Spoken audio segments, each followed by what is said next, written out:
honor to welcome you here to Hofstra University for a celebration of my dad's remarkable life. I want to begin with a land acknowledgement.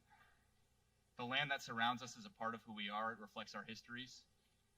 We recognize the Munsee, Lenape, and the Merrick as the original people of the land upon which Hofstra University sits.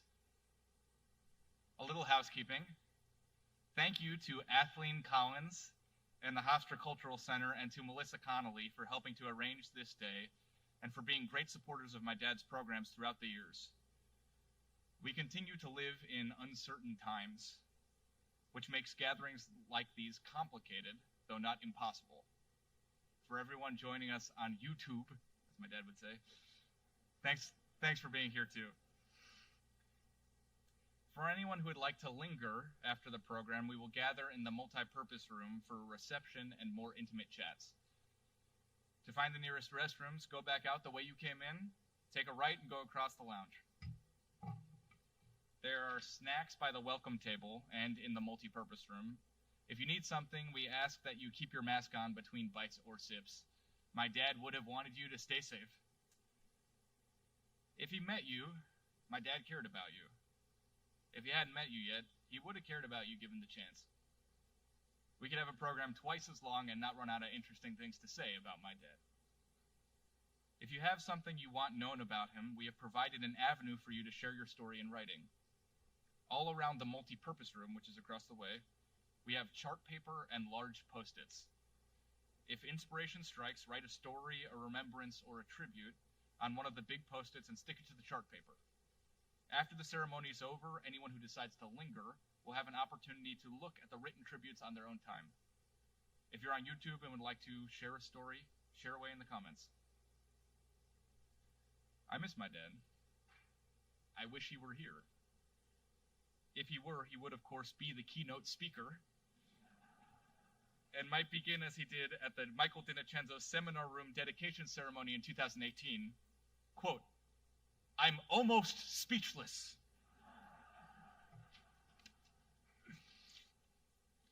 If this were his history course for first-year students, he would start with a brief assignment, ranking the 10 greatest Americans of all time.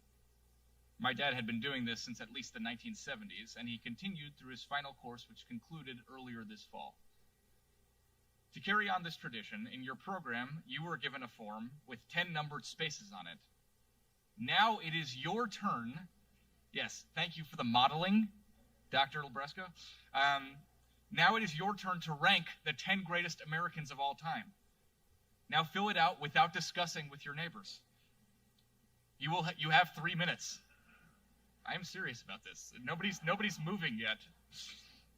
When you're finished, put it in the box labeled results, or put it in an obvious. We didn't talk about this. We're going to deal with that in a minute. If you're watching at home, go to the Google Forms link listed in the chat and fill it out. The Google Form website URL is also written in the program. It is bit.ly/MikeTop10 with a capital M, capital T, capital T. So this is a time when somebody's asking you to take your cell phone out, which is bit.ly/MikeTop10. By the end of January, I will tally the results, and you will be able to find them on my dad's website, michaeldinicenzo.com. We're going to have a brief pause while you do that. All right, thanks everyone.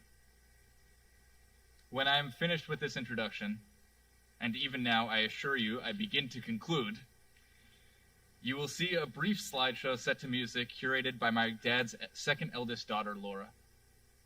After that, we'll begin with our first grouping of speakers, former Hofstra students and good friends ever since.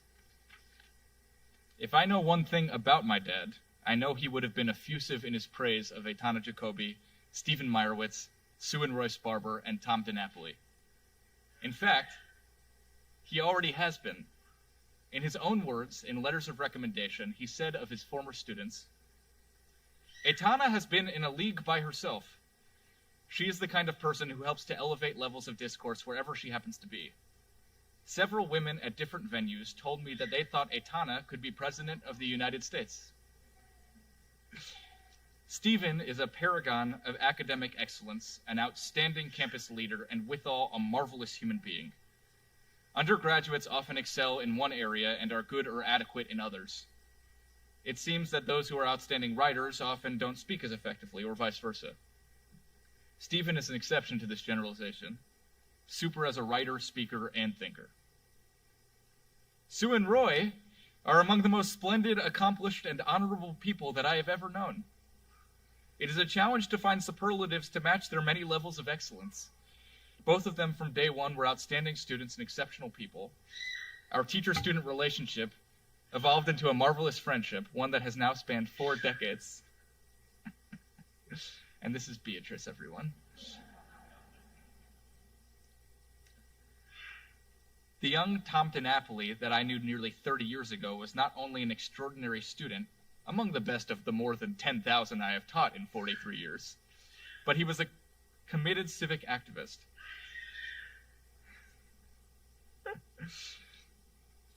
He is one of those rare people, yes, Beatrice, we all love it. He is one of those rare people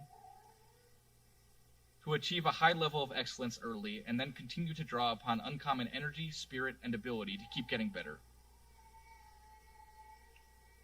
And hopefully to allay some sadness, we're going to continue now with a brief slideshow, and then kicking us off, the discourse elevating Etana Jacoby.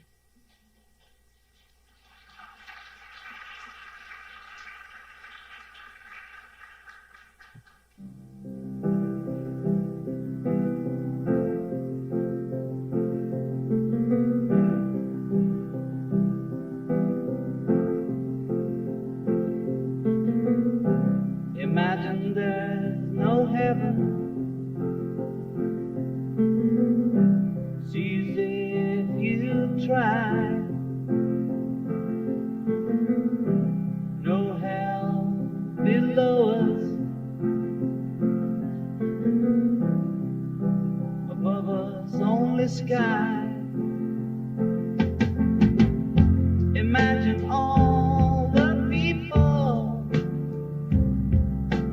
living for today. Imagine there's no country that isn't hard to do. Nothing to kill or die for, and no religion too. Imagine all the people living life in peace. You may say I'm a dreamer, but I'm not the only one. I hope someday you join us, and the world will be as one. Imagine no possession. I wonder if you can. No need for greed or hunger, or brotherhood of man. Imagine all the people sharing all the world. You may say I'm a dreamer, but I'm not the only one. I hope someday you'll join us, and the world will live as one.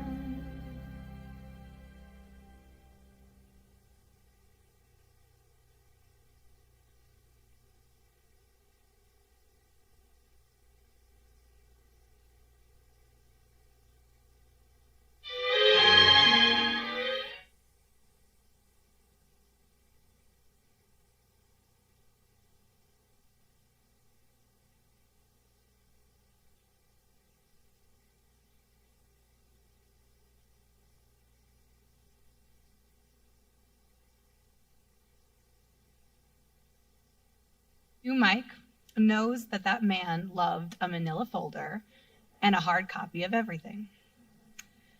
When we worked together, he always had me print 2 copies of whatever we were discussing, despite my insistence that we didn't need hard copies because we had electronic versions. At one of our talks on generational divides, one of the audience members noted my solitary laptop, juxtaposed to stacks and stacks of manila folders, press clippings, usually whatever I already had on my computer that he had his own personal copy of. And of course, the cartoons juxtaposed on the back with the list of current events for the discussion that we had that day.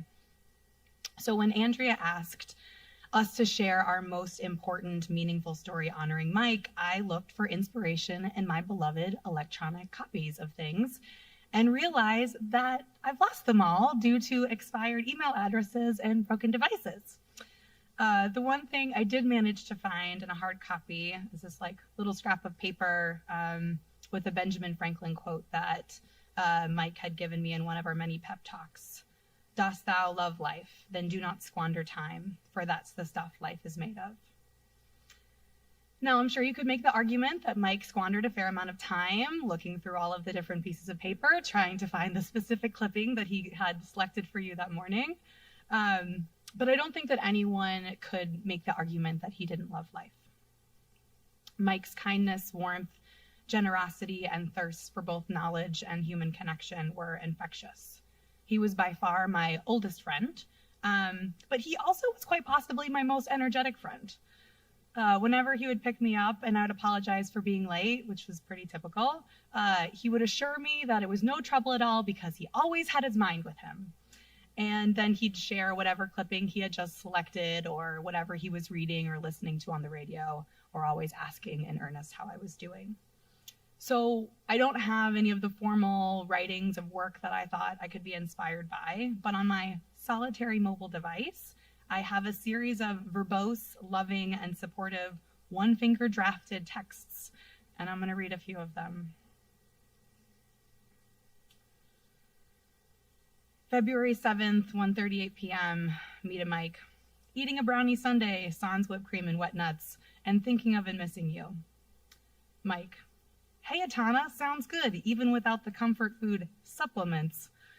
A faculty member who sat in a forum you moderated years ago told me how exceptional he thought you were. I told him he could join me in your global cheerleading admirers.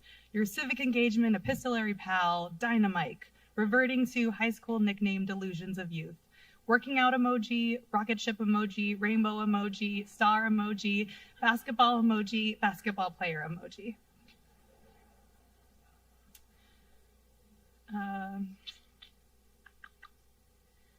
Dear Atana, Saturday, October 2nd, 1:11 p.m., Mike.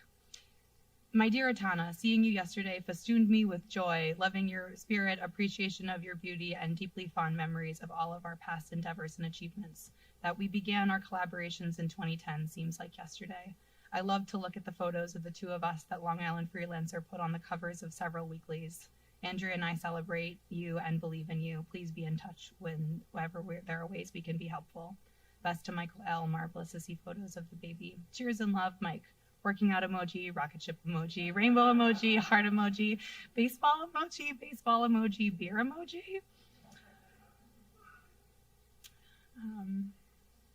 I sent him a picture of a beautiful fall tree, and I said, thinking of you, happy fall, leave emoji, heart emoji.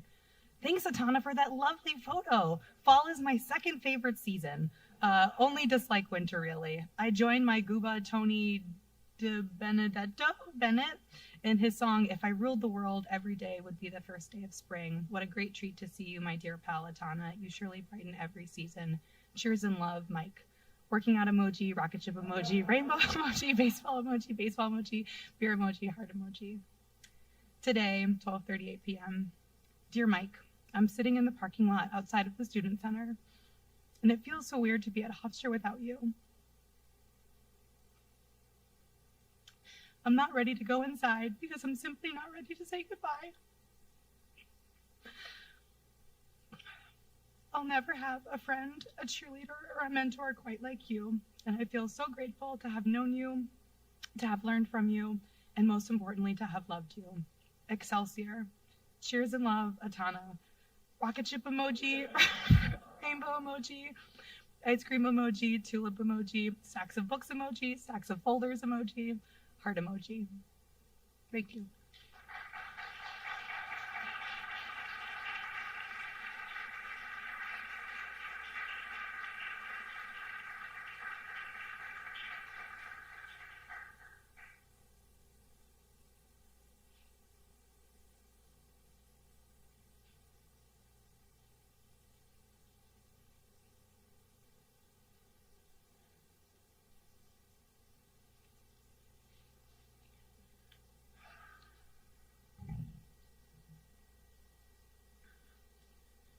Three years ago, on a much happier occasion, as Zach mentioned, we gathered for the dedication of the Michael DiNincenzo Seminar Room here at Hofstra. I spoke that day about Mike's immense popularity as a teacher, his having taught over 20,000 students in a then near 60-year career, and how I majored in political science and minored in Mike. I described some of the wonderful stories that we wrote about him in the Hofstra student newspaper, The Chronicle, as well as his 50 years of talks and presentations at libraries and synagogues and other venues all around Long Island. There was an abundance of laughter that afternoon, and love and appreciation from Mike filled the air. I was honored to speak about Mike that day, and I will always treasure the big hug he gave me afterwards, which was captured in a photo in Newsday. Though Mike is not here with us now, we're here to celebrate him again, as we did that September. There's not one story or two or even a dozen or 5 dozen that could encapsulate or even begin to describe what Mike means to me. So I'll share some brief thoughts on Mike DiNincenzo, my teacher, my role model, my mentor, my friend, my hero. I met Mike in September 1972, 49 years ago when I started at Hofstra as a 17-year-old freshman. His classes were exciting, stimulating, thought-provoking, insightful, and necessary. He taught us how to think critically, how to analyze complex subjects, how to debate fairly, and to respect the perspectives of others. He was an intellectual giant, but his guiding principles of kindness and civility made him the truly remarkable man that we celebrate today. As a role model and mentor in the decades since I first met him, Mike demonstrated the power of the pen through his clear and forceful writing. Mike published an astounding number of letters and articles in Newsday and elsewhere. His deep passions about critical issues, including war and peace, poverty, racism, and justice, jump off the page. Over the years, Mike guided and encouraged me in words and actions, as he did so many others, to always do the right thing for the greater good. He demonstrated the value of public service and the importance of touching young lives. In fact, I can think of no more effective advocate for the next generation than Mike. More times than I can recall, I turned to him for advice about problems and issues that I faced. He always shared his precious time, his life experiences, and his wisdom in response. He was beside me in good times and in bad. I traveled with Mike to the King Center in Atlanta and to the Kettering Foundation in Ohio, and I saw Mike lead on the important issues of our time. He was a brilliant and effective activist. Is it any wonder that he's a hero to me and to so many others? Over the years, I cherished all the moments I spent with Mike. I got to know his wonderful family and learned important lessons from him about being a father by watching and listening to him. He knew how to put people at ease, and he was a joy to be around. We watched baseball and talked politics and books and sports and current events and Hofstra and history and life. My fiancée, Victoria, and I were fortunate to see Mike a few days before he passed. On that day, he showed his tremendous capacity for love and generosity, inquiring about our children and families. And we spoke about his children, his grandchildren, and his great-grandchild. We shared photos, reminisced about old times, looked at the letter of recommendation he wrote for me when I was applying to law schools, read the column he wrote for the Island Now newspapers praising the care he had just received at Winthrop Langone Hospital. And we talked about the world and the future. Then Mike, being Mike, told us about an initiative he was working on with Kettering to make life better for the next generation. Mike never, ever stopped working to better the lives of others, and his legacy is far-reaching. I began a few minutes ago by talking about a photo of Mike hugging me, and I'd like to end by highlighting another photo of Mike. This one accompanied the tribute to Mike published in Newsday on Thanksgiving. It's also the photo that appears on the front page of today's program, and his photo is right here. I've been looking at this photo for the past 3 weeks. It perfectly captures how so many of us see Mike and think about Mike. Look at his eyes, twinkling with laughter. His infectious smile makes you want to smile too. And his arms, raised upward in celebration, in joy and hope and optimism and enthusiasm and triumph. His arms wide, wide open to warmly welcome you, to say, join us as we learn together, as we enjoy life together, as we do what's right together. Be with us as we continue moving forward. Look also at his hands. Strong hands that would hold you tightly, write stirring editorials, and wonderfully emphasize his passionate talks. In the photo, his hands are softly clasped, but powerful. They remind me of his advocacy, gentle but compelling and effective. He was a champion for justice, for peace, for the disadvantaged, for the dispossessed, for newcomers to this country, for students, for people of all ages, races, and religions. A champion for all, for everyone. Mike, my teacher, my role model, my mentor, my hero, my dearest friend for nearly 50 years. Knowing and loving you has been a great gift.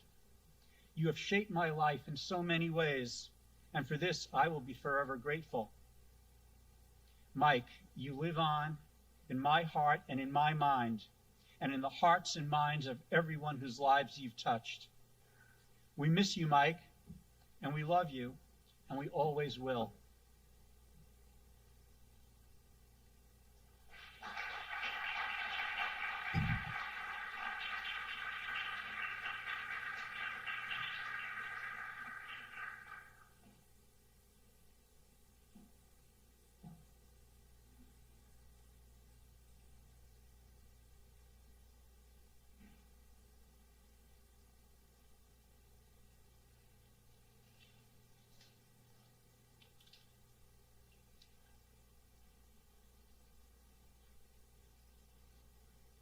Good afternoon, everybody.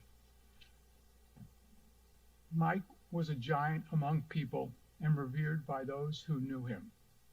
I would like to offer a couple of short experiences I had with Mike, which I hope will interest you. I am one of Mike's oldest students, being my professor in 1965, the 5th year of his 60-year career at Hofstra. How fortunate I am to be the beneficiary of a 55-year relationship. While he was a role model to me in so many ways, his enthusiasm for life is the one that is most memorable. While we played golf, basketball, and mostly tennis, that life enthusiasm pervaded so many areas of his life. Early on in his relationship, I picked up on that enthusiasm. I was playing ping pong with Mike's daughter, Laura, then about 10 years old. To excite her during the game, when she excelled at making a point, I would exclaim, all right, all right. That enthusiasm, that phrase, has remained memorable through the decades of my relationship with the family. Next, there was the enthusiasm Mike displayed in his Civil War seminar that I attended. It made such an impression on me that I urged my wife, Susan, to take the class, for which she was ever grateful. To watch Mike's enthusiasm for family was also remarkable. First and foremost was his loving comments about Andrea. His gratitude for her was privately often repeated by him to me. Towards the end of his life, each time we privately spoke, he would tell me how wonderful she was. He would also speak about his fabulous 4 children, Maria, Laura, Leah, and Zach. The 2 from his former marriage and the 2 from his current marriage, today I view as a single, close-knit family. Again, I would like to attribute this to the enthusiasm for life that Mike has instilled in them. The children know that the enthusiasm for life is best when we come together. In conclusion, I, as I am sure you feel, blessed to have been part of his life. May his teaching and demonstrating the trait of enthusiasm for life live on with all of you. And now to my wife. Good afternoon.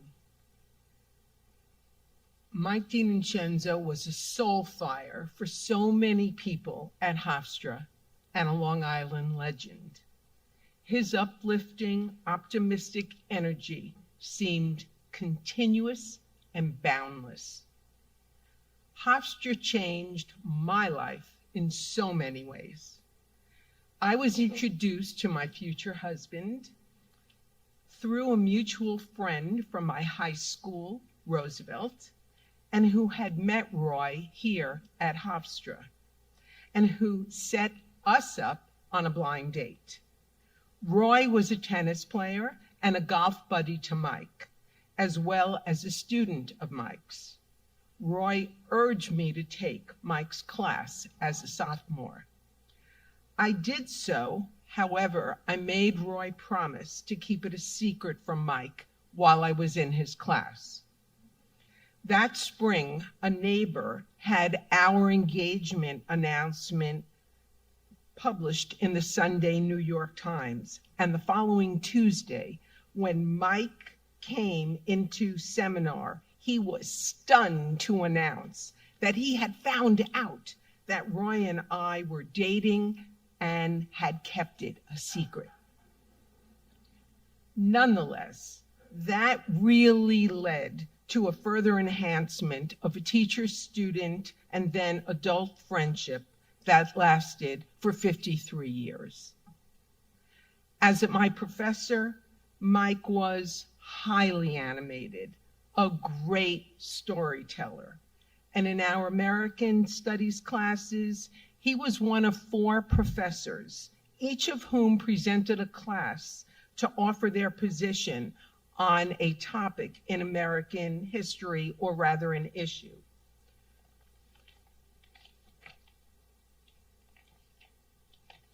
Professors Davison, Marchand, Lerner, and DiNincenzo set up their positions on the issues. On day 5, they would then debate the topic.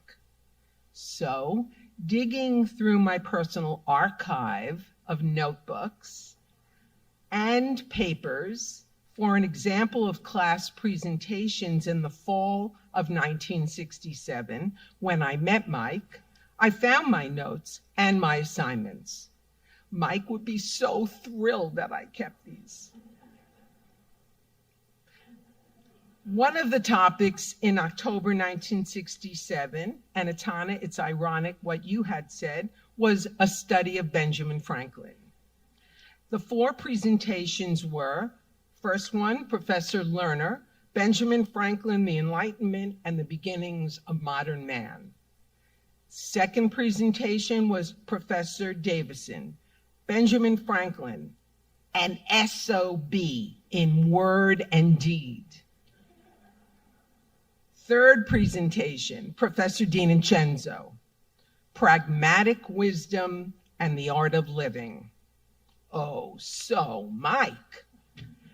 Fourth, Professor Marchand, Benjamin Franklin Understood Through Jonathan Edwards.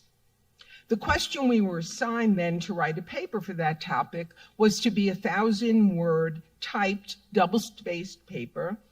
Did Franklin encourage by word and deed the most commendable values in American life? I loved the novel 4-member teaching approach, team teaching approach, and the qualitative analysis that was required, though I didn't always succeed. And this can be illustrative of Mike's balance as a grader of these biweekly papers. In the Franklin paper that I submitted, these are his comments in his handwriting, which I luckily found in my archive, and show a specific example of Mike's efforts and respectful use of constructive criticism. Quote, a competent, workmanlike job in good reference to sources other than those required. The essay could have been improved by 1, more precision in the use of language, 2, more analysis in the views presented in lectures with those from the readings, and 3, staying within the 1,000-word limit. I loved that Mike never tired of offering support, but with a well-thought-out critique. And that was just how Mike handled many discussions, not just at Hofstra, but at library discussions, lectures, Kettering group discussions, etc. At the Huntington Library once, when the Errol Morris movie, The Fog of War, was presented, there were people who took great issue with the depiction of Robert McNamara, and great controversy was on the rise. But Mike was so skilled at listening to what somebody said and responding in such a respectful way. And yet he was still able to illustrate what might be the appropriate other viewpoint, and he diffused the temperature in the room. Mike brought people together. He was a great connector in so many ways. He brought his young family into our curriculum in our Civil War seminar, as when he shared that we were assigned to read Uncle Tom's Cabin, and so was his brilliant firstborn daughter, Maria, was also reading it, except she was 9 years old. He invited our seminar group to his home to share his homemade cheesecake and to get feedback on his newly acquired baking prowess. He encouraged new projects and creative ideas always. When Laura, his redheaded daughter, learned to play ping pong, he encouraged Roy to play many a game with her. When Maria began her culinary skills, he encouraged her to have Roy and I over for dinner to try out being her first company for dinner. Feel like a day trip to Bear Mountain and a trip to West Point? Let's go, Maria, Laura, and Stan Isaacs, and you, Sue, and Roy. Come on. And off we went. When I finished graduate school and started to dabble in my darkroom in black and white photography, Mike was the one who said to me, how'd you like to get your first photo published in a newspaper? How about coming to campus and photographing me for a story that's going to be in the Chronicle? And I'm very proud to say that that photo is the black and white photo in your program today. Over the decades, Mike encouraged our family friendship in so many directions. He talked me into going with him for training at Miami University in Ohio for the Kettering Foundation, and that had great impact on my public policy course at Oceanside High School. Mike encouraged Roy and I to join him at theater. In fact, he is the only theater goer I ever knew personally that sat with a pen and paper and took notes during the performance. Mike invited us to connect at various presentations here at Hofstra, whether it was at presidential conferences or hearing special speakers or his own presentations. He connected us with his most brilliant and caring wife, Andrea. And in a strange twist of fate, Andrea became a treasured colleague in my social studies department at Oceanside High School for 10 years. Mike was the most special friend because wherever we were, our discussions were always about ideas, never about small talk. No one was ever right, no one was ever wrong, but scaffolding and sharing made every get-together most stimulating. As Warren Buffett has said, it is so important to choose your friends wisely and to choose people who are better than you because it will make such a difference in your life. We certainly feel fortunate to have that with Mike, Andrea, and the fabulous 4 DiNocenzo children. When Andrea called the night of Mike's passing, my immediate reaction was, I miss him already. I certainly do.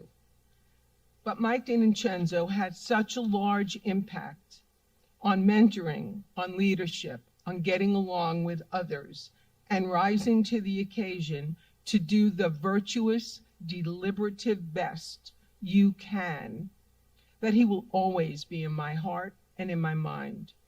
We are so grateful to have had the DiNocenzo effect for over 50 years. May his memory be a blessing.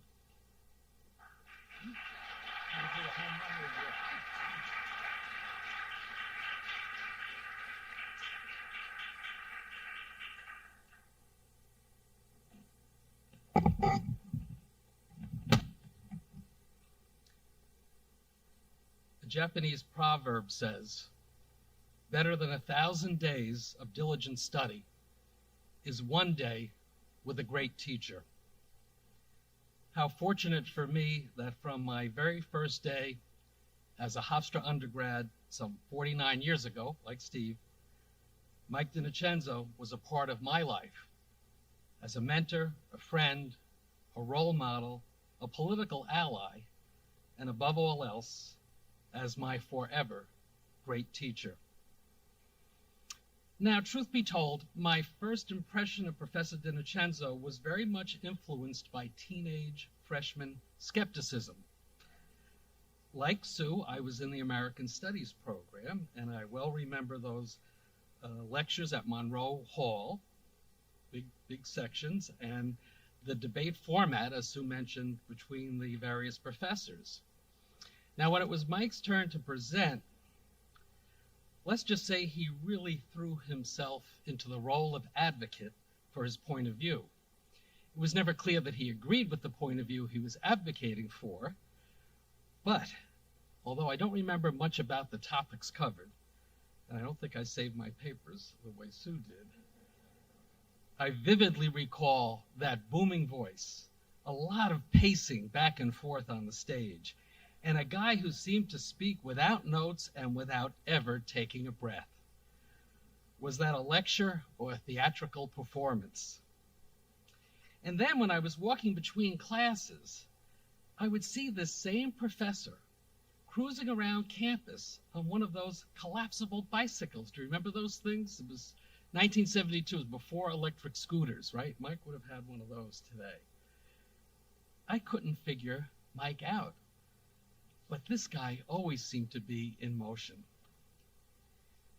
In the other courses I took with him, I came to appreciate that energy, that passion, that boundless effort to engage his students to embrace his notion that understanding the past does not end at the classroom. It must continue into the present. inform our civic life, and spark positive change.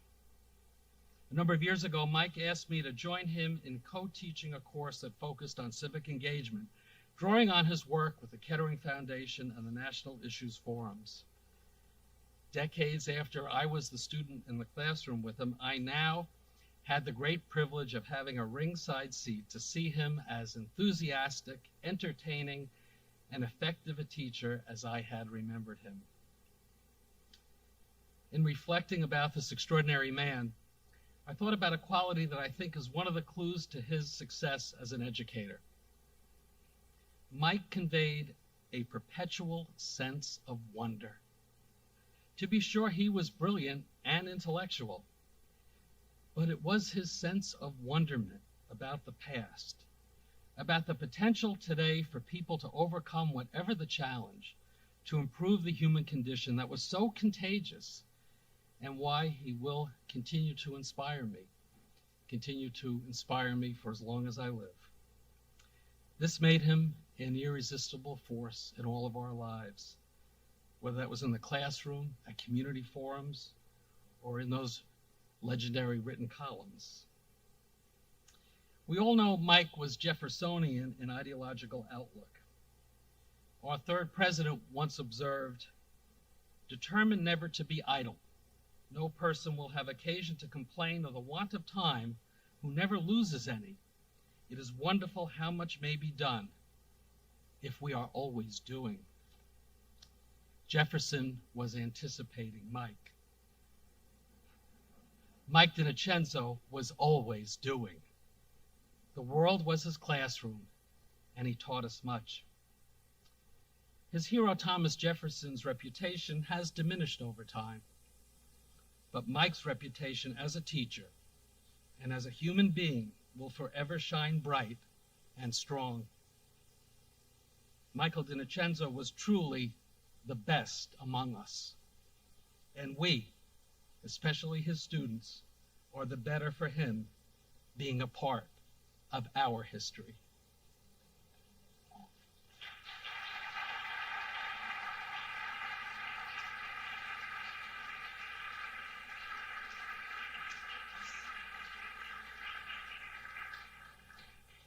Thanks, Tom, Sue and Roy, Stephen and Aitana.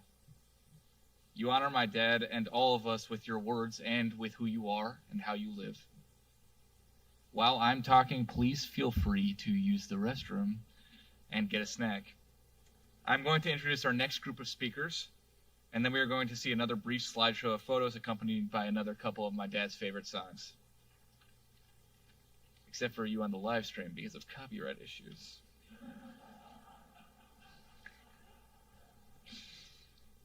My dad would have wanted me to brag with abandon about each of the next 4 speakers, members of his family.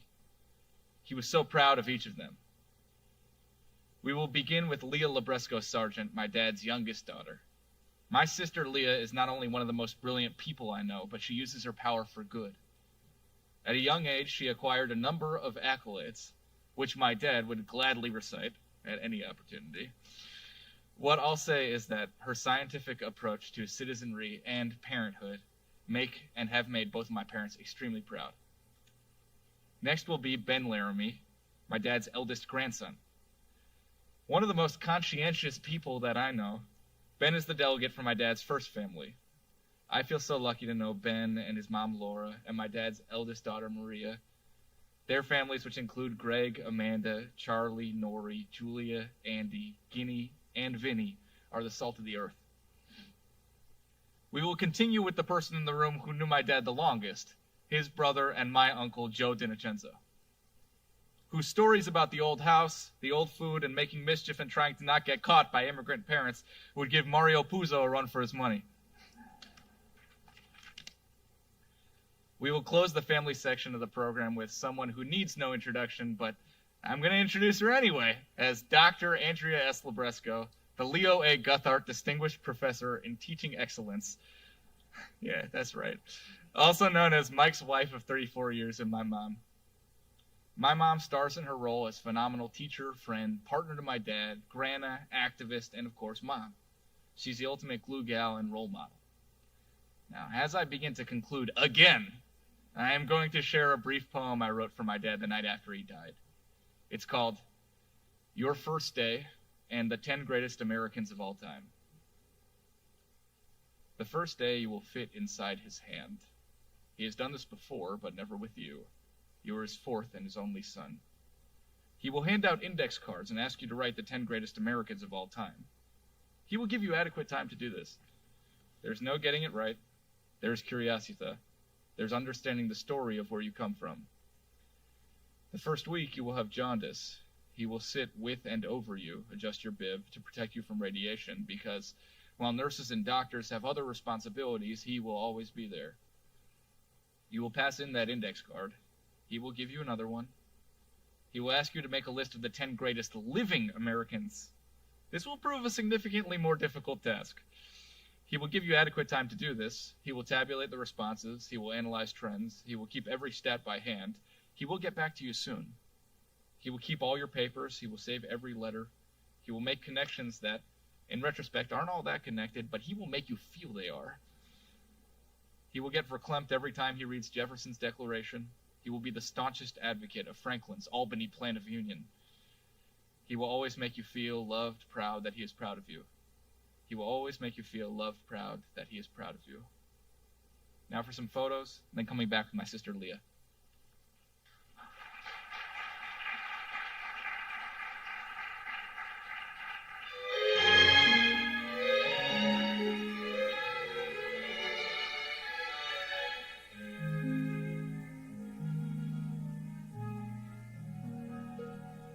Fairy tales can come true.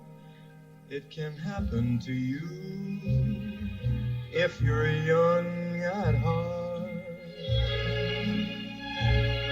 For it's hard, you will find, to be narrow of mind if you're young at heart. You can go to extremes with impossible schemes. You can laugh when your dreams fall apart at the seams. And life gets more exciting with each passing day. And love is either in your heart or on its way. Don't you know that it's worth every treasure on earth to be young at heart?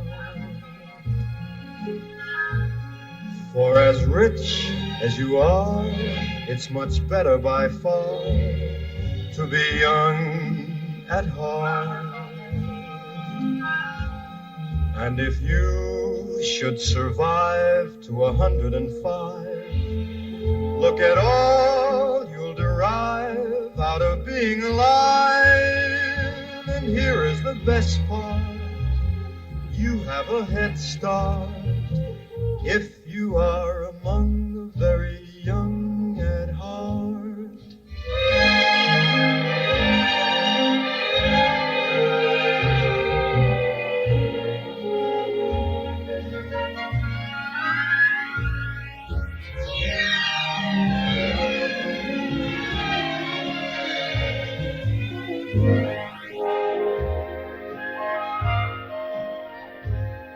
And if you should survive to 105, look at all you'll derive out of being alive. And here is the best part, you have a head start if you are among the very young at heart.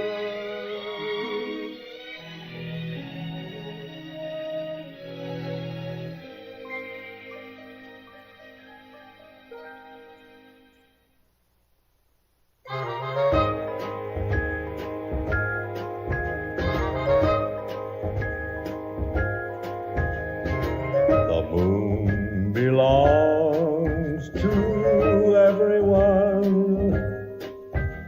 The best things in life are free.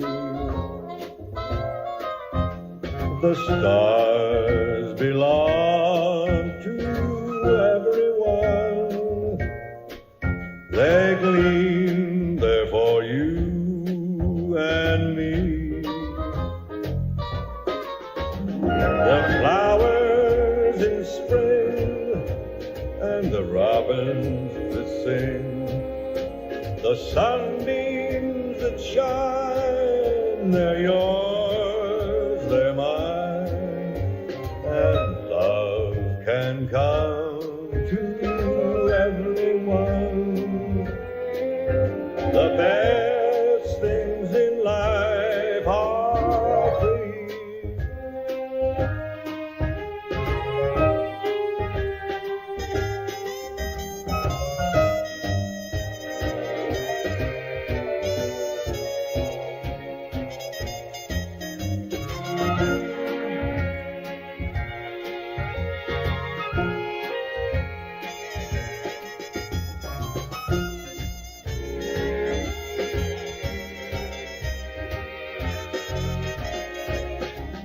The flowers in spring and the robins that sing, the sunbeams that shine, they're yours, they're mine. Love can come to everyone, and so it will always be. The best things in life are free.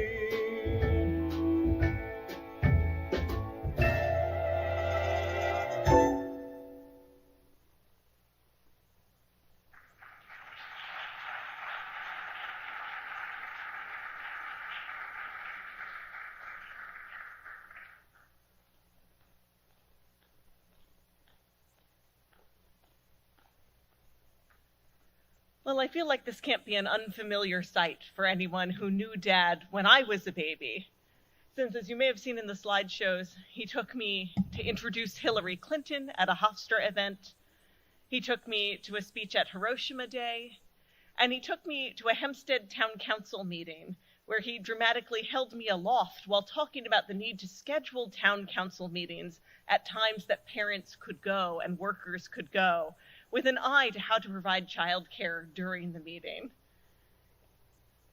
When my husband and I were not yet married, and I think even before we were engaged, people would look at us, both brown-eyed with brown curly hair, and say, "I know exactly what your babies are going to look like."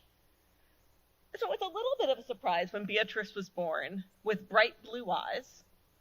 Less of a surprise to me, who had done Punnett squares in high school and understood that with a grandparent with blue eyes on each side, Alexi's mother and my father, this wasn't technically unexpected. But we got comments all the time, and what was much more striking to me wasn't that Beatrice had Dad's eyes. It's that she has his way of looking at the world. She's eager to take delight in it, and she's eager to draw other people into her delight. Yeah, there's Uncle Zach. When we would see Dad after she was born, just before the pandemic, and we would all bunker down and isolate for 2 weeks initially to make sure it would be safe because it was worth it, we would see Dad, who was slowing down a bit, who was no longer playing tennis the way he used to, who had hidden reserves of energy that he would draw on if Beatrice needed them, who was using a cane to get around or needed assistance, but was suddenly on the floor playing with her on her playmat, and whom we had to speak to repeatedly about not distracting her while she was eating by wobbling back and forth going, "Beatrice, Beatrice, Beatrice." And we're like, "Dad, she's eating. She needs her attention to eat." And Dad either relying a little on his deafness or just genuinely too excited to listen to us would go, "Beatrice." They're an excellent pair, and I can see the resemblance already in a way I'm sure will only deepen over time. When Alexia and I picked Beatrice up at Montessori, she's the slowest child to leave the school, partly because of kind of the ordinary distractions of being a toddler, of needing to go visit particular tissue boxes that have become important to her, or wanting to walk around and walk backwards out of the school. But even when we're out of the doors and you might think we're safe, she'll make a beeline through the bushes to run up to the window of a classroom not her own and go, "Hi, people! Hi, people!" And this reminds me of a particular time at one of my brother's middle school concerts when Mom and Dad thoughtfully came in 2 cars so that someone could drop Zach off early for tune-up and just read in the auditorium. And then afterwards, I wouldn't be stuck at school forever while Zach had to go put away his violin and take care of all the post-concert stuff. Now, the mistake we made is that Dad was in charge of taking me home, while Mom was in charge of waiting for Zach.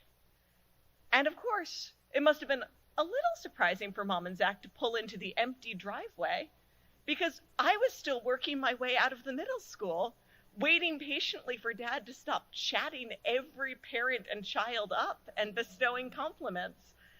So I can't say I wasn't warned about what we were in for. Dad just takes utter delight in other people. And I've gotten so many condolence messages from folks who I met in college or after college who only met Dad once or twice. Both of Beatrice's godparents reached out to us because Dad took such a deep, immediate interest in them upon meeting them, and had a fair amount of career advice or history research advice for each of them. There's a quote by G.K. Chesterton when he describes what's unique about small children that also comes to mind when I think about Dad. Chesterton says, "Because children have abounding vitality, because they are in spirit fierce and free, therefore they want things repeated and unchanged. They always say, 'Do it again.' And the grown-up person does it again until he is nearly dead. For grown-up people are not strong enough to delight in monotony." I think for a lot of grown-ups, being around small children is a question of putting aside our tiredness to meet them where they are, of being willing to enter into their delight simply because we are delighted with them. But Dad was always strong enough to delight in monotony. Dad was always as thrilled to see someone again, to tell you an anecdote, to eat one more cone of ice cream again, as he was the first time. People talk about maturity as a way of becoming less likely to shriek with happiness, at just simply encountering the world. But I think that's growing into immaturity, growing into a callousness with the goodness of the world and the people in it. And I think Dad was really marked by not becoming mature in this way, by having the delight of youth his whole life, and a real gift for inviting people back into a fondness for and a wonder at the world. It's a big gift for me that I get to do the same thing in many parts of my life. Inviting other people into wonder, inviting them into delight, is a big part of my work as both a writer and a mother. And there are ways that I feel like I'm really getting away with something whenever I'm out with a toddler, because I'm allowed to say, "Wow, look at that tree. It's beautiful. Oh, I like that duck." And they're like, "Oh, she's talking to the baby. That's all right then." But Dad was always completely unabashed at feeling joy. He never needed the excuse of a baby, even though he always seemed particularly suited for the unashamed joy and interest in the world of a baby. I desperately want to not grow out of that joyfulness myself. I want Beatrice to retain that way of looking at the world that her Pop had for her whole life. Because Dad just never required an excuse to exult in the world. It was a gift he offered to all of us, no matter how old he was, no matter how old we were. and no matter who he was looking at with his twinkling blue eyes. Thank you.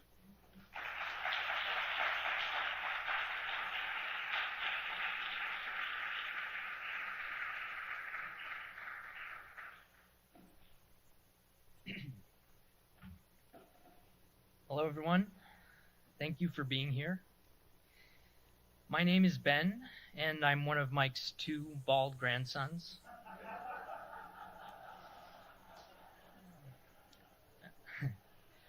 I called him Pop Pop. In thinking about what I might say today to honor my Pop Pop, I thought about the many meaningful conversations he and I have had over the years. In 2016, the morning after the election, dazed and confused as I've ever been, I was desperately in need of a clear-headed perspective. And so the first person I called was my mom, which was a huge mistake. Rather than the calm commentary and wisdom I was hoping for, she was despondent, actively crying, and unable to get out of bed. But she did offer some sage advice. Call your Pop-Up. The familiar sound and tone of his voice, thoughtful and engaging as ever, was reassuring to me.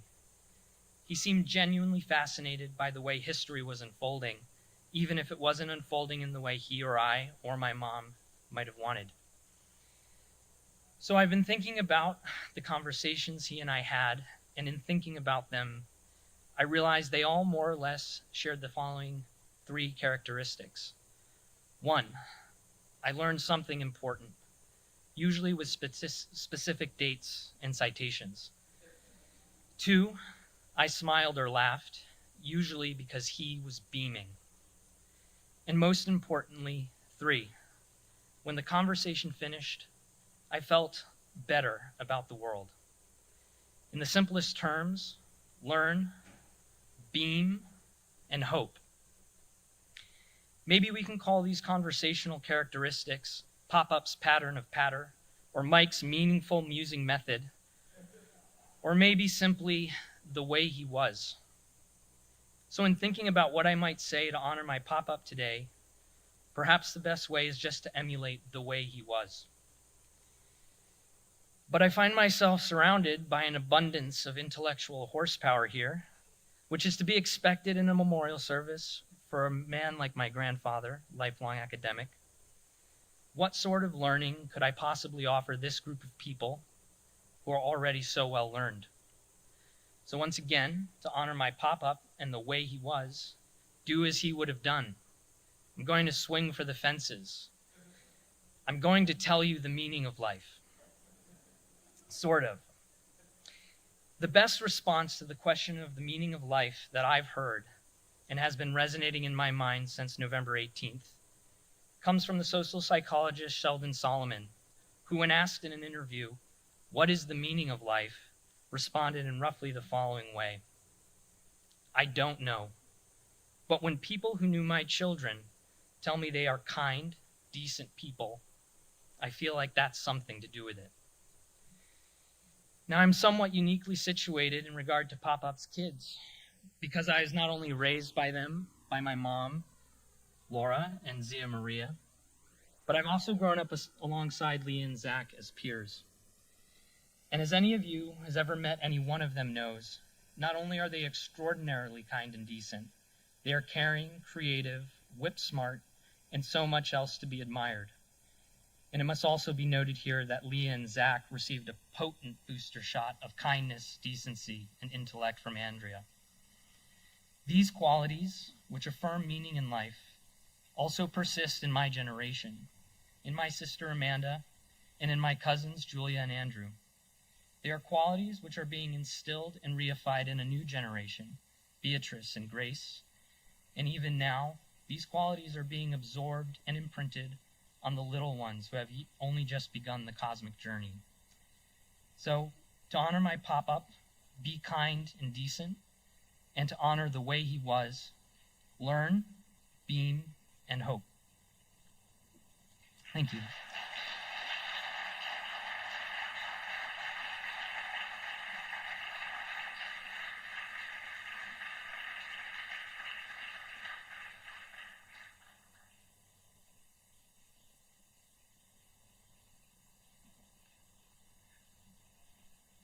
Good afternoon.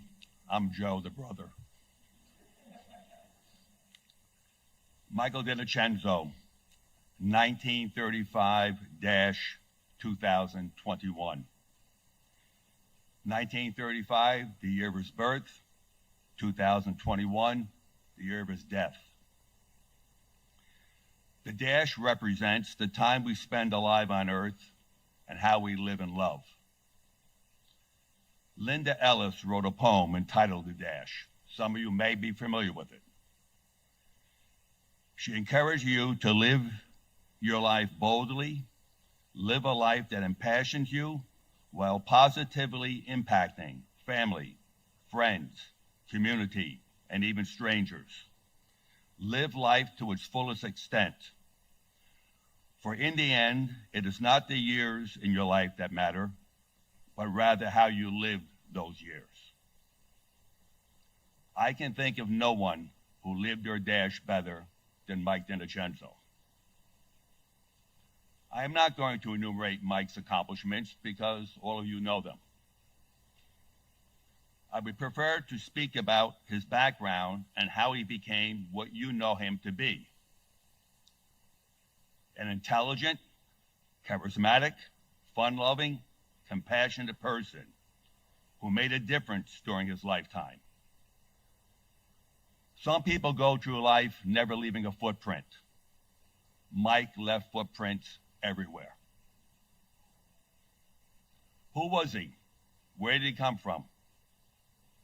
Mike grew up in Spark Hill, New York, a town in Rockland County, maybe 1,000 people. Many of them are relatives, our aunts, uncles, and cousins. It had one grocery store, a butcher shop, a post office, shoe repair shop, soda fountain store, 2 bars, a bank, and an elementary school. His father, also Michael, emigrated to the United States as a 22-year-old in 1922. His mother was born in the United States to Italian immigrants. She was the oldest of 9 children. Neither parent got through elementary school. He was raised in a side-by-side 2-family house in Spark Hill. His mother, his grandparents lived on one side, and we lived on the other side. His grandparents spoke virtually no English. How we never learned Italian, I don't know. I really think it was the emphasis on my parents' part that they wanted us to go to kindergarten prepared by being able to speak English. And therefore, my parents spoke Italian to each other. My grandparents only spoke Italian in the same house as us, but we never learned it.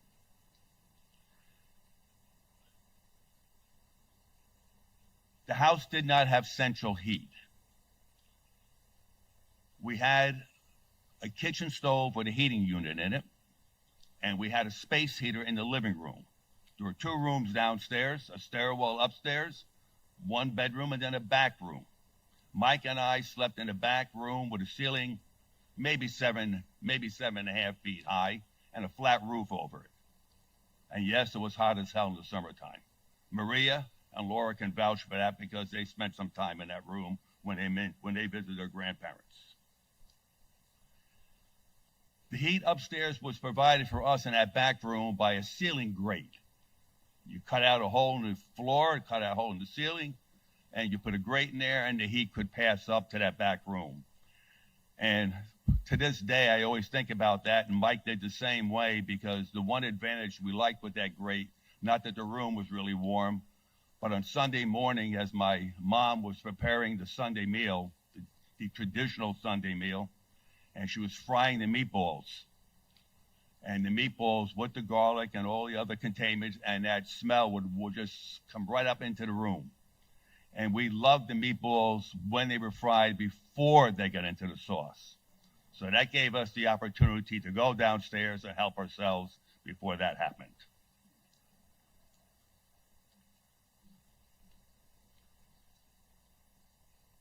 His father was a factory worker. He worked in a Robert Gere paper factory. They made cardboard cartons for cereal boxes and other such things. His whole life, he worked there, and he worked shift work. So he would work 7 to 3 one week, 3 to 11 the next week, 11 to 7 the next week. We didn't see a lot of him because he worked around the clock and we were doing our own thing, obviously. A very difficult life. His mother, Mary, initially worked at the factory, but then she got a job at a local dry cleaners. Later, she was employed by the post office, where she became an excellent employee. If you want to know where Mike or I got our personality, you don't know me, but where Mike got his personality from, being somewhat of an extrovert, everybody in the town of Spark Hill and surroundings knew Mary. She went to work at the post office as an excellent employee, worked there for about 7 or 8 years. Then they told her, you know, someone else wants the job and you never passed the civil service test. I said, you want to keep your job, you got to take the test. She retired, quit. We offered to help her prepare. She wouldn't do it. She was well known throughout the town. I think she probably provided Christmas cookies for half the town in tins every year. Sunday meal was a major event at our house. Mike and I had to be home exactly at 12 o'clock. My father would be sitting at the table with a bib on, waiting. The meal started at 12 o'clock. If you weren't there, you were in trouble. If this sounds like a difficult environment to grow up in, it was not. Our mother was probably the world's best cook. My father had a garden. Our father had a garden that grew everything, including fig trees, which some of you may well know that Mike continued to this day. And Mike always liked to have his tomatoes out in the back also as well, so he carried on that part of the tradition. Our father made his own wine, so we would always help making the wine. That's a tradition I carry on to this day, and Mike and I would always help him in making the wine. Mike had chores to do. We all had chores to do because both parents worked, and we were expected to do certain things, and we did them. So we were brought up with some sort of idea that we had to kick in and help out at home. However, being a good student was a priority. As I said, we came from immigrant parents, but for some reason, education was crucial and critical to them, and they wanted us to be successful. So that was always a priority in spite of anything else that we might do. Mike's high school was in Piermont, New York. It served the kids from Spark Hill and Piermont. He had approximately 200 students total in the entire high school. It was a diverse population, a mix of black and white students at that high school. I'm sure Mike never, ever even thought of what the word racism meant. Everybody was friends. And you would all know that throughout his life, he was colorblind. Almost all the boys were involved in sports, as was Mike. I'm sure he probably enlightened some of you with his feats as an athlete and told you how good an athlete he was, and he was a good athlete. He played football, he played basketball, and he ran track. Unfortunately, during his junior year at Piermont High School, he was the starting quarterback on the football team, a very good football team. First game of the year, Mike got injured. We didn't have a school field. We played at a state park field, Tolman State Park, a couple of miles away from where we went to school. Mike got injured early in the game, but the game continued. Mike was on the sidelines, in distress, but on the sidelines. Nothing being done for him. No doctors at games at that time, and no attention being paid to Mike at that time. When he was finally brought back to the high school, and it was realized that he was severely hurt, he was rushed to Nyack Hospital, given the last rites, and underwent emergency surgery to remove a kidney from him. His athletic career, therefore, contact sports, ended at that particular point in time. we talked about it, and I know Zach and I have had this conversation because not only did Mike's life change with his injury, but my life changed. I was on the JV football team at the time, but I was told no football. So my energies were then turned to cross country, became a runner. And the end result, not that I wanted Mike to be injured, but that turned my life in a completely different direction and became very successful in running. Mike then turned his attention to doing other things. He became president of the student council at his high school, president of the county general organization. He also joined the drama club. He also began to compete in oratorical contests, and I know that would surprise you. He got a job at a local driving range where he worked after school and weekends. And he became like the right arm of a single guy who was running the driving range. And Mike worked there for the 2 years, his junior and senior high school, without being able to play sports. He worked there before going to college. It was when Mike was in college, he realized that the guy who owned the place decided he was going to leave and go to Florida, and he sold the driving range to Mike's successor for a very, very menial amount. And that guy ran it for another 3 or 4 years and then sold it to a developer for $2 million. When Mike heard about this, he lamented, I could have been rich. He was rich in a different way, and he enriched the lives of many others. In choosing a college, Mike was a good student, and in high school he expressed the idea that he wanted to go to college and become a pre-med major. We were somewhat fortunate in the fact that even though we went to a small high school, the principal of our high school, a man by the name of Tony Barone, was a family friend as well as our principal. And when it came time for Mike to determine where to go to college, well, Tony Barone's son was at Union College as a pre-med major. My parents would defer to whatever Tony Barone thought was good for his kid as being good for their kid. And that's where Mike went to Union College. Now, Mike's family was not really in a position to pay probably for a private education at Union College at that time. He could have gone to a SUNY school at that time in 1953. He could have gone to SUNY school for almost nothing. But Tony Barone's son was at Union, pre-med, and that's where Mike would go. And he did. My father was enthralled. His son was going to be a doctor. And he would tell everybody, my son is going to be a doctor. 2 years later, my turn to go to school. I go to Union College. And I tell my father I'm going there to be a lawyer. What could be better for an Italian parent, an immigrant parent? I have one son, he's going to be a doctor. The other, he's going to be a lawyer. Neither happened.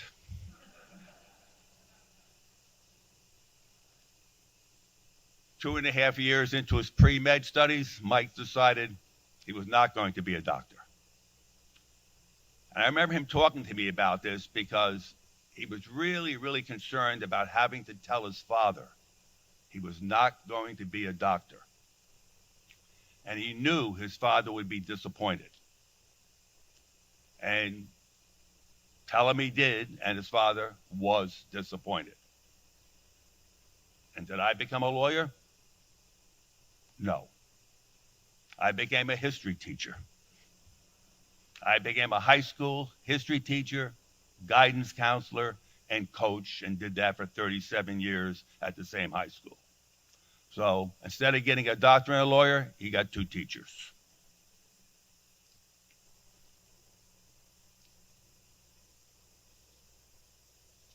At Union College, Mike devoted his energies to student government, did a lot of things. He became president of his own fraternity, the Interfraternity Council, and many other things as Union. All of this led to him being awarded the Bailey Cup at Union College, which was given to the senior who did the most for Union College. This was the beginning for Mike for what he was about to achieve. From there, as you know, he went on to Columbia University as a Danforth Foundation Scholar. Then he went on to teach 60 remarkable years at Hofstra University to become involved in civic activities on Long Island. His impact on students is legendary, as attested to today.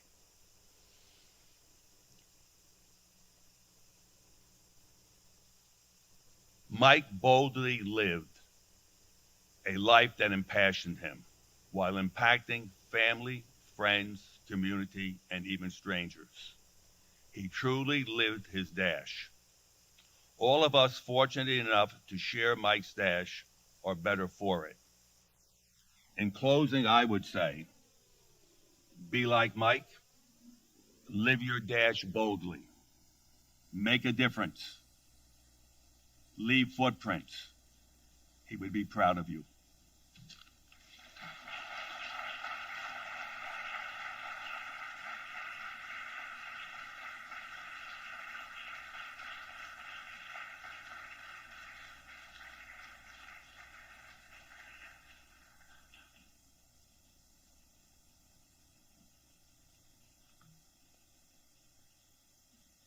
By the way, before I start officially, I have to say that when Zach was looking at colleges, we ended up on the tour, and at the tour of Union College, we were shown the exact room Mike had lived in when he was a senior, or freshman actually, and we came over and saw where the Bailey Cup names were, and Mike was showing us, and the kid on the tour said, "You got a Bailey Cup?" And we could tell like he was going to dine out on that for years. So, good afternoon. One more time. Good afternoon. Okay, good. I know this is long, so I thought we'd just do it that way. So, Mike and I being teachers, I'm going to begin with a few questions. You can raise your hands for all that apply. How many of you had a class here at Hofstra with Mike? Attended at least one of Mike's library programs? Attended a deliberative discussion forum that Mike moderated? Worked on one of Mike's political campaigns or had him work on one of yours? Served on a civic board with Mike?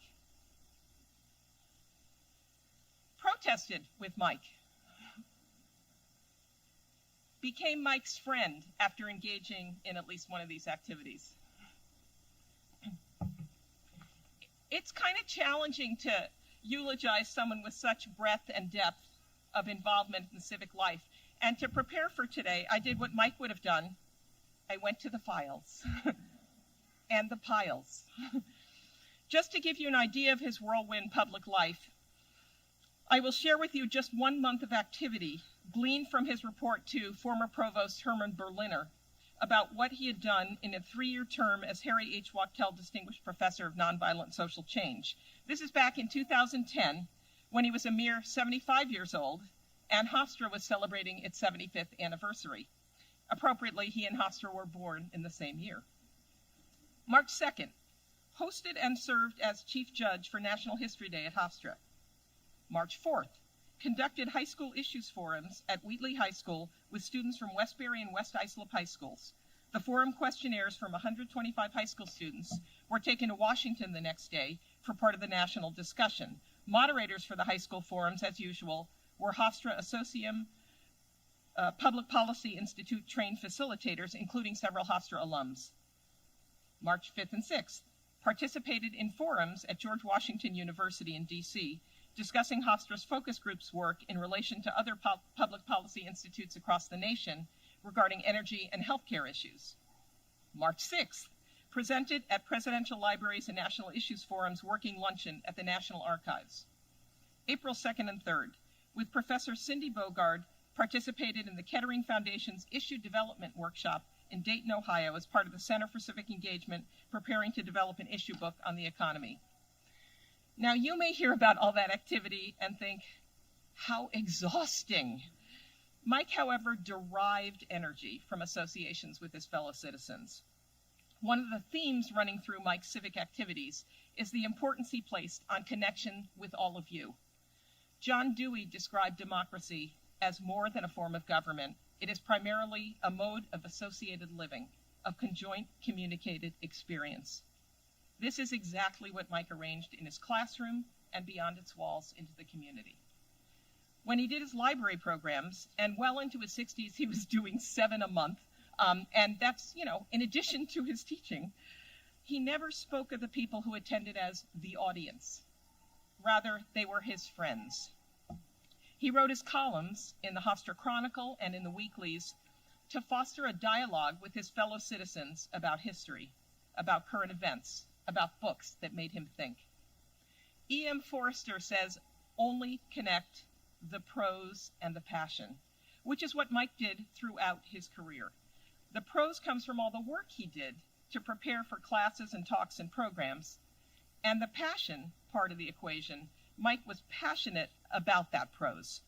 All of the interesting books he's used in class and spoken about at the libraries, family members can quote whole passages from them, I'm sure, because he shared his enthusiasm as he was reading them. Leah, Zach, and I vividly remember the Gail Collins book on the women's movement from our trip to Paris. He would often bring lists of books to his talks, a kind of syllabus for citizens, even if many were closer to 1,000 pages than to 100. Like these 4 on one of his recent lists, he had Jill Lepore's These Truths, A History of the United States, Robert Caro's 4 award-winning volumes on Lyndon Johnson, Doris Kearns Goodwin's The Bully Pulpit on TR and the media and the rise of the muckrakers, and Ron Chernow's Grant. He also held book marathons with students. He and a group of students actually read Moby Dick beginning to end in 16 hours. Ending appropriately, they drove to Jones Beach and had breakfast there. My literacy colleague, Alan Flurkey, and I just held a marathon this week with our cohort of students who are studying to be elementary teachers. And we're hoping they're going to carry this on in their classes one day. Mike was a teacher who, in his first class after seeing the Dead Poets Society, jumped onto his desk and encouraged his students to enjoy the view from up there as well. And he's a teacher who took his classes on trips to Boston. On one such trip, his bus passed a lemonade stand. Mike got the driver to turn the bus around, and his college students bought the kids lemonade until it ran out. I would imagine it was a marker event in everyone's life. In the past few weeks, I found out that before landing on his history major, and I knew about the potential medical school, he had at one time apparently considered being a dentist. Obviously, this is a crazy idea and a crazy profession for him, as people wouldn't have been able to talk back and have civil discourse together. So, you heard from a few of his former students today. I've heard from many more in the last several weeks. A content analysis of the notes reveals similar themes. They were such happy classes. Mike made everyone feel comfortable, valued, and heard. He knew me. One student, Randy Ross, who graduated in 1973 and then got her master's in history in 79, wrote of surprising him 40 years later after her Hofstra graduation at a lecture he was giving at her local library in Jericho. She said, "I sat in the crowd and raised my hand to ask a question, and he remembered me and called on me by name."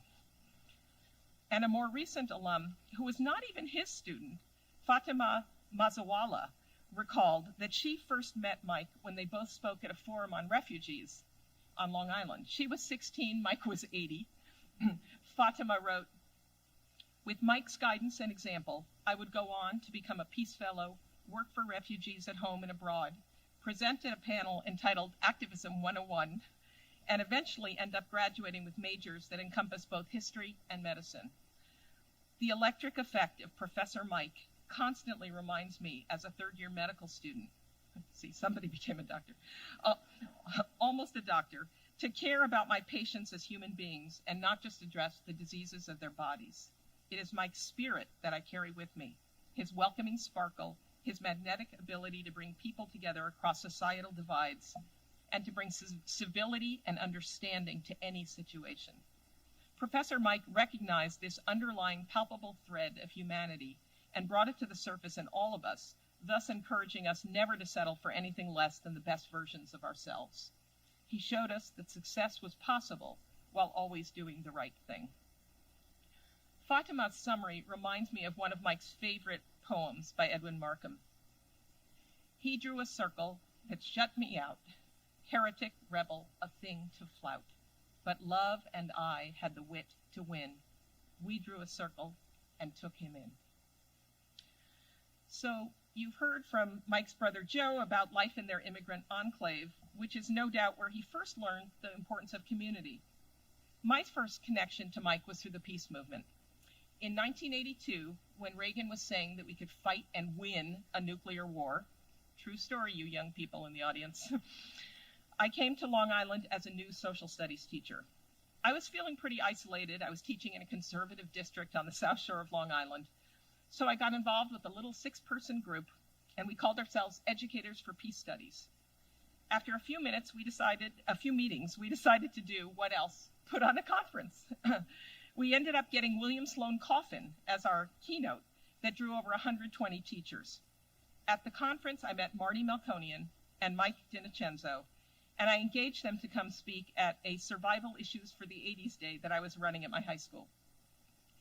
And I was hooked, both politically and personally.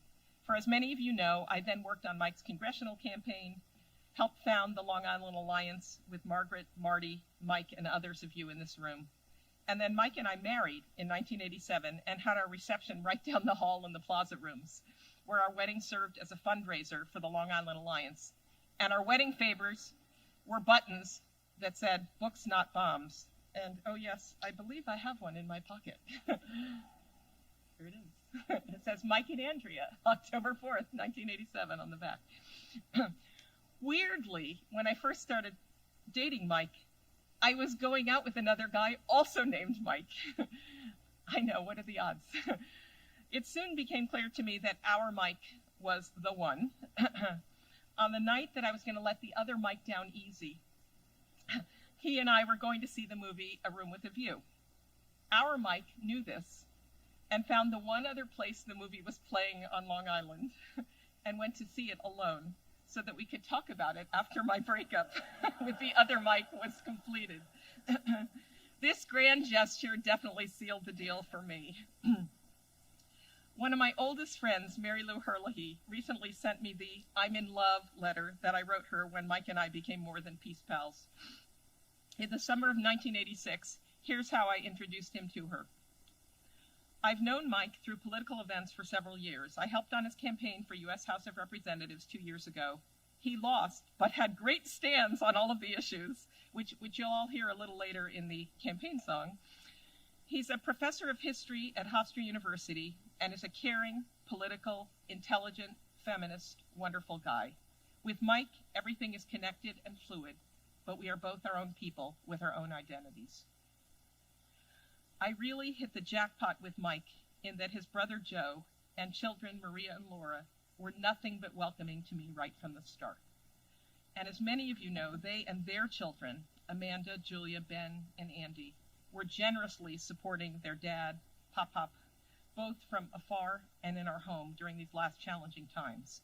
They are his and Mary Rose Waldron's proud living legacy. In our marriage, the personal was political. Soon after we were married, the Hofstra faculty went on strike to move to a 3-and-3 teaching load, and Mike was the strike coordinator, giving interviews to multiple radio stations every morning in time for the 6 a.m. news.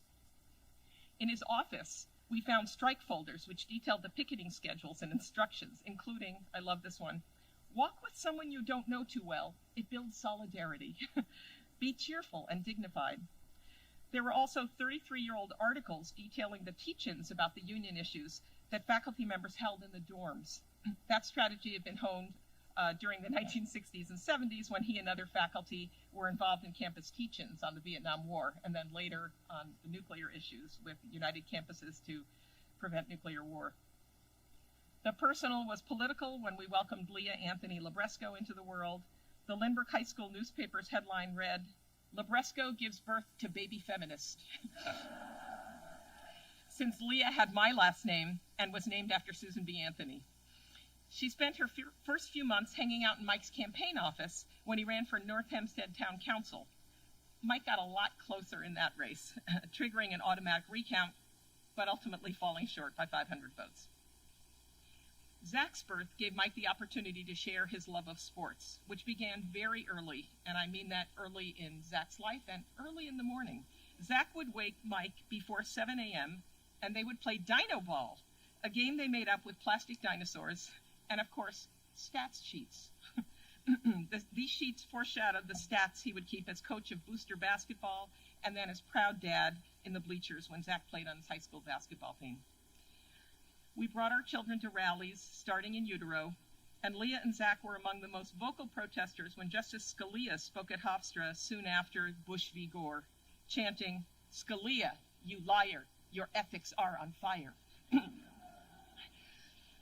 Mike shared with Leah and Zach the same advice he shared with students, that they should be like Leonardo and cultivate curiosita and the enduring satisfaction of being forever dissatisfied, continuing quests for knowledge and understanding. Mike wanted his children and his students, young and old, in and beyond the university, to strive to avoid being idiotes, as the Greeks characterized private people, those who did not vote or hold office or who were uninformed about public matters. This was his reason for teaching, preaching, as Jefferson argued, a crusade against ignorance. For if a nation expects to be ignorant and free, it expects what never was and never will be. To this end, he was wholly committed to the deliberative dialogue process practiced by the Kettering Foundation. Unlike the polarized, hostile, hyper-emotional political debates we might see these days, the National Issues Forums are scrupulously nonpartisan, using issue briefs with multiple perspectives and guidelines for discourse that are welcoming of all views, wherein folks can disagree without being disagreeable. Mike believed that there could be no understanding without conversations and without the quest for reliable knowledge that can move people of all ages from private opinion to informed public judgment. Thus did he organize, with Aitana's help, the 100-plus forums prior to the 2012 election. Mike institutionalized deliberative dialogue in the Center for Civic Engagement at Hofstra. He also institutionalized the relationship of Hofstra to Martin Luther King Jr. King spoke of the triple evils of racism, poverty, and war at Hofstra's graduation in 1965, right after he won the Nobel Peace Prize, and was given a well-deserved honorary degree.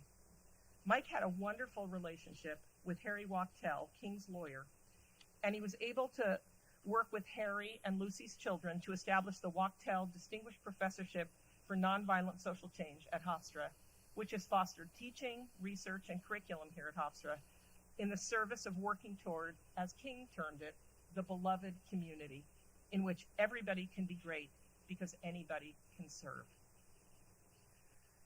The weeks and days before Mike's heart gave out, and ours too, he was living as he always had, no matter where he was. He was Zooming with his regular issue pals from the ICU. Serious. He was lining up people, young and old, to review the National Issues Forum booklet on college students' mental health challenges that he and Professor Alicia Bosley had written for Kettering. He wrote what became his final column for the Island Now, praising the care he received at NYU Langone Winthrop Hospital.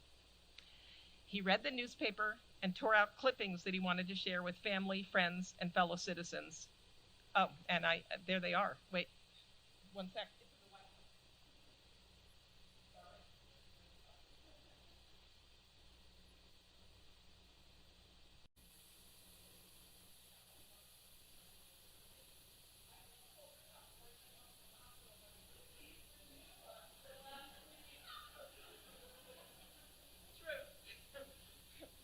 So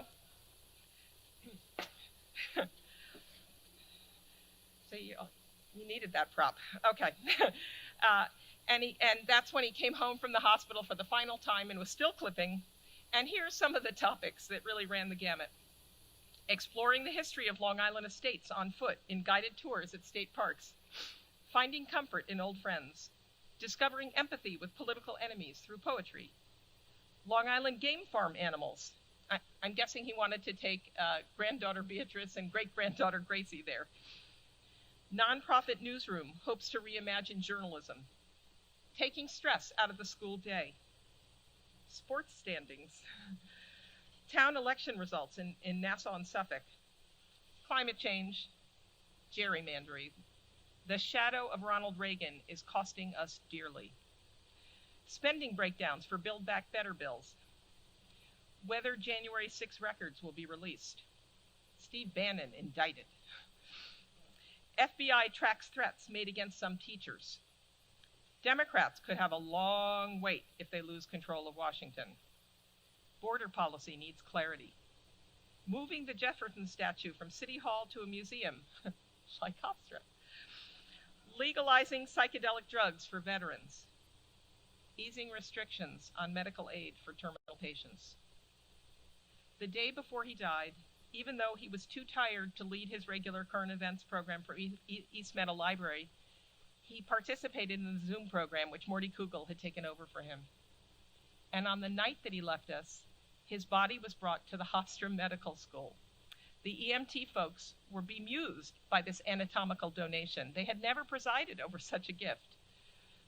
I told them that although this might be their first such experience, there would be more to come, as Mike had brought the forms to libraries and gotten 22 seniors to make a similar donation. So to the end, Mike was making connections with his fellow citizens, making the personal political, and long after he's gone, he will still be teaching students. And now, to honor Mike, I begin to conclude. Eleanor Roosevelt always carried with her a poem by Hugh Robert Orr that a friend had sent. In Mike's remarks upon being inducted as the Harry H. Wachtell Distinguished Professor for Nonviolent Social Change, he paid tribute to Harry with these few lines. The verse helps me to think about how our family, friends, and Hofstra and civic communities can go on without Mike. They are not dead who live in lives they leave behind. In those whom they have blessed, they live a life again. So the only thing to do is go on with him, connecting the prose and the passion with our fellow citizens in backyard salons, in libraries, in classes, in intergenerational forums, sharing books, clippings, ideas, and reliable knowledge as our basis for discussion. Hey, he zoomed in on discussions when he was in the ICU and at home hospice on his final days. We, Mike's fellow citizens, can do no less. Thank you.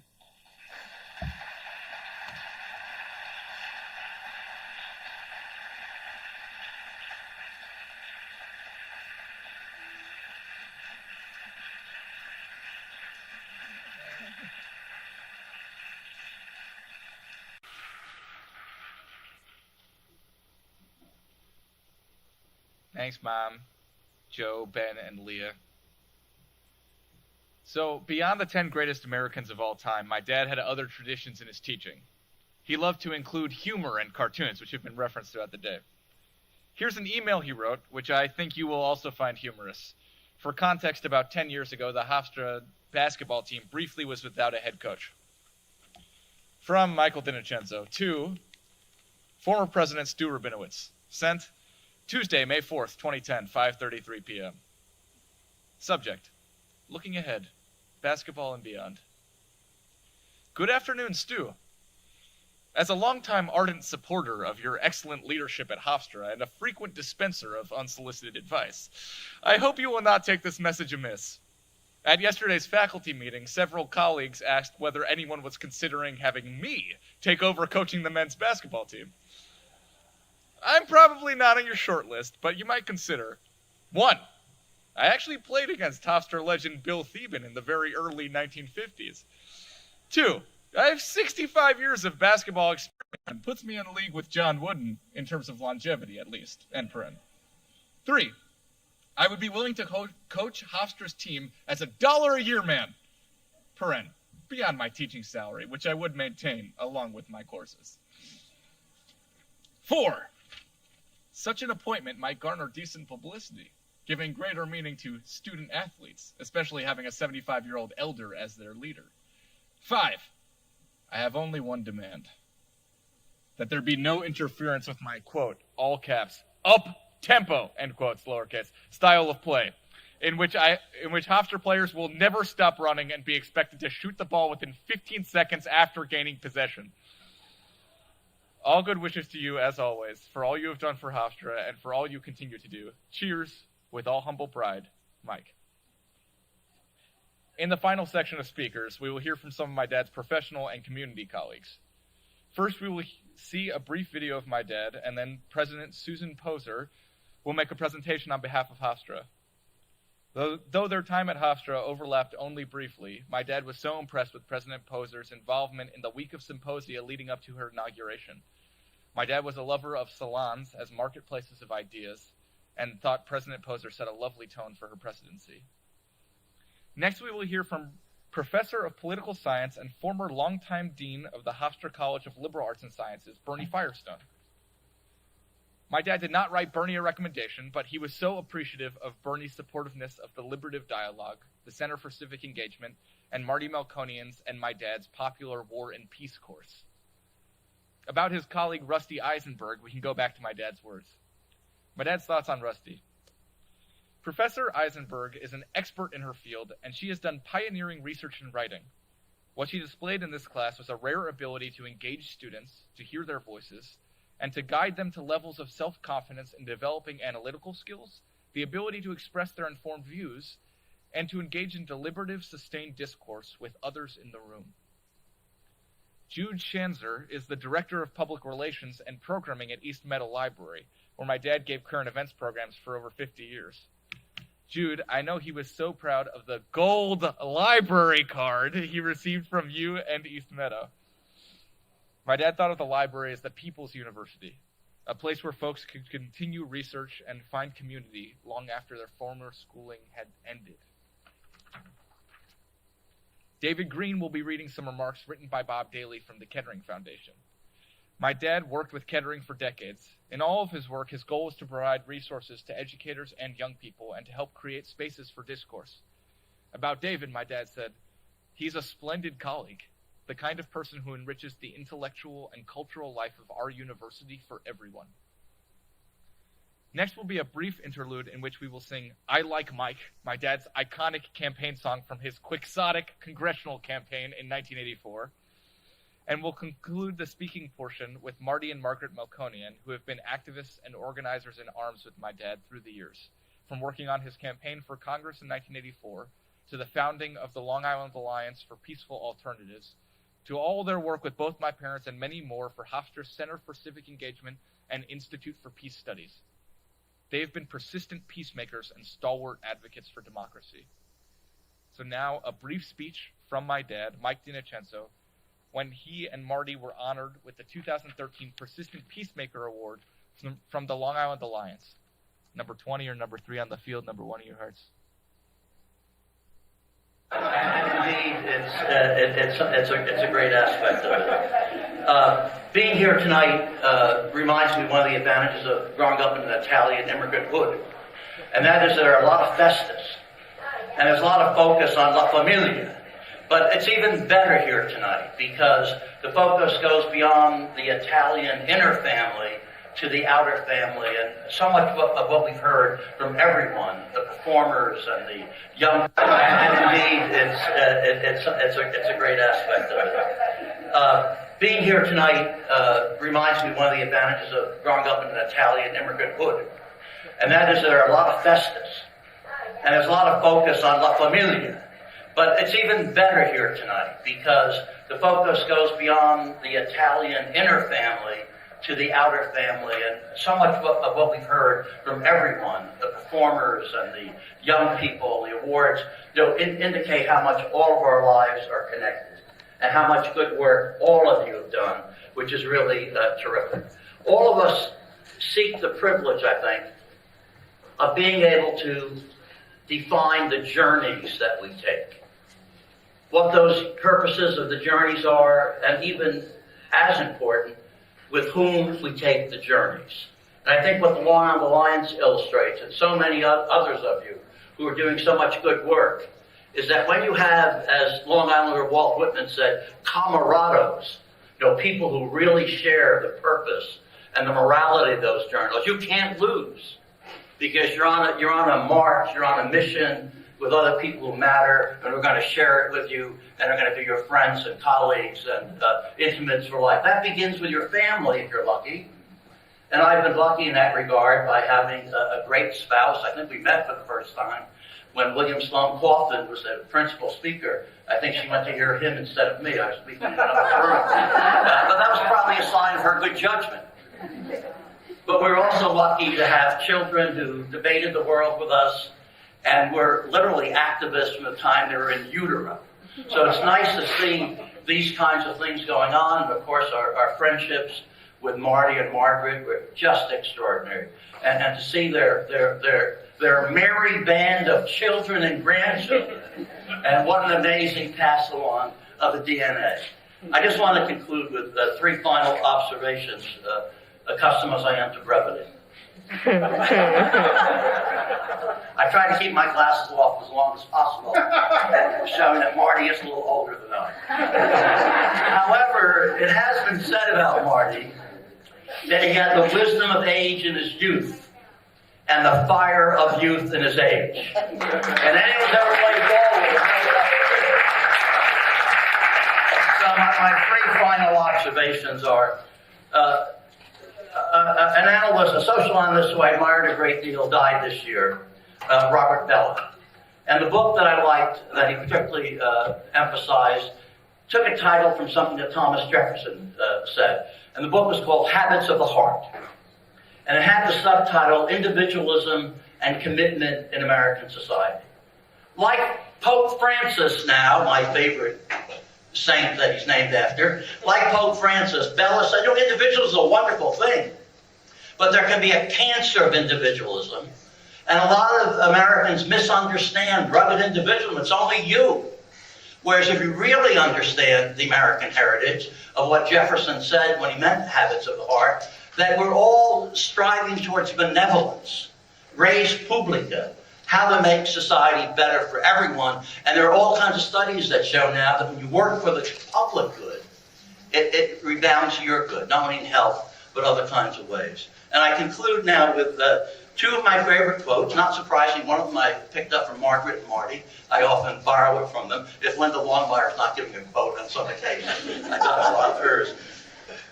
And this one is, in fact, from William Sloane Coffin. It was just amazing. Now, he headed Peace Action. He was such a great force about the Vietnam War and others. And here's his comment. I think it goes to the heart of so much that we've heard and discussed tonight. And I quote Coffin.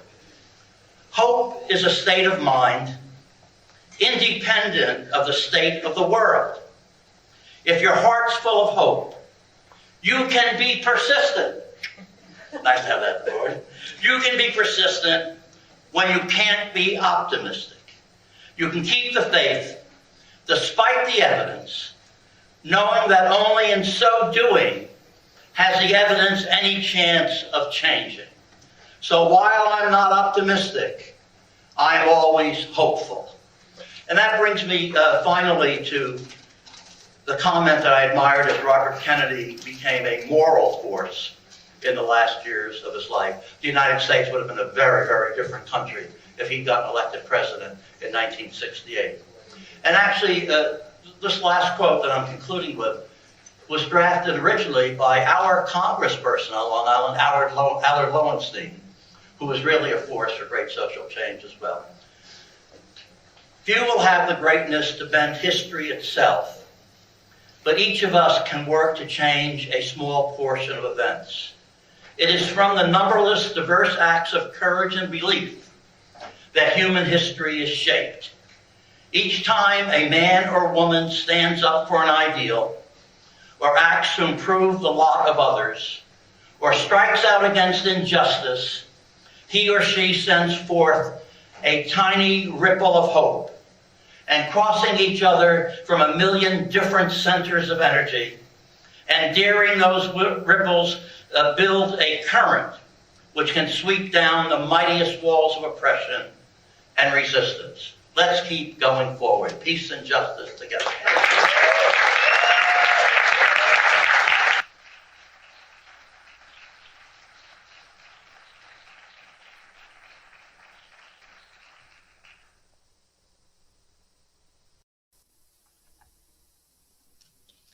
Well, good afternoon.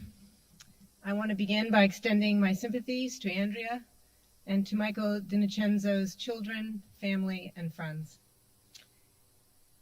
In the few months that I've been at Hofstra, I did not have the privilege of knowing Michael DiNincenzo, and I realize more fully now what I missed out on. What a beautiful and rich afternoon this has been. It's clear from everything that I've heard and read and from the tributes today that he was an extraordinary person and that he had a profound impact on those who knew him, on Hofstra University, and well beyond. It's my privilege today to confer the Hofstra University President's Medal on him posthumously. Dr. DiNincenzo was the Harry H. Wachtel Distinguished Professor for the Study of Nonviolent Social Change, and he was a writer and an activist. But for scores of students, he was first and foremost a teacher.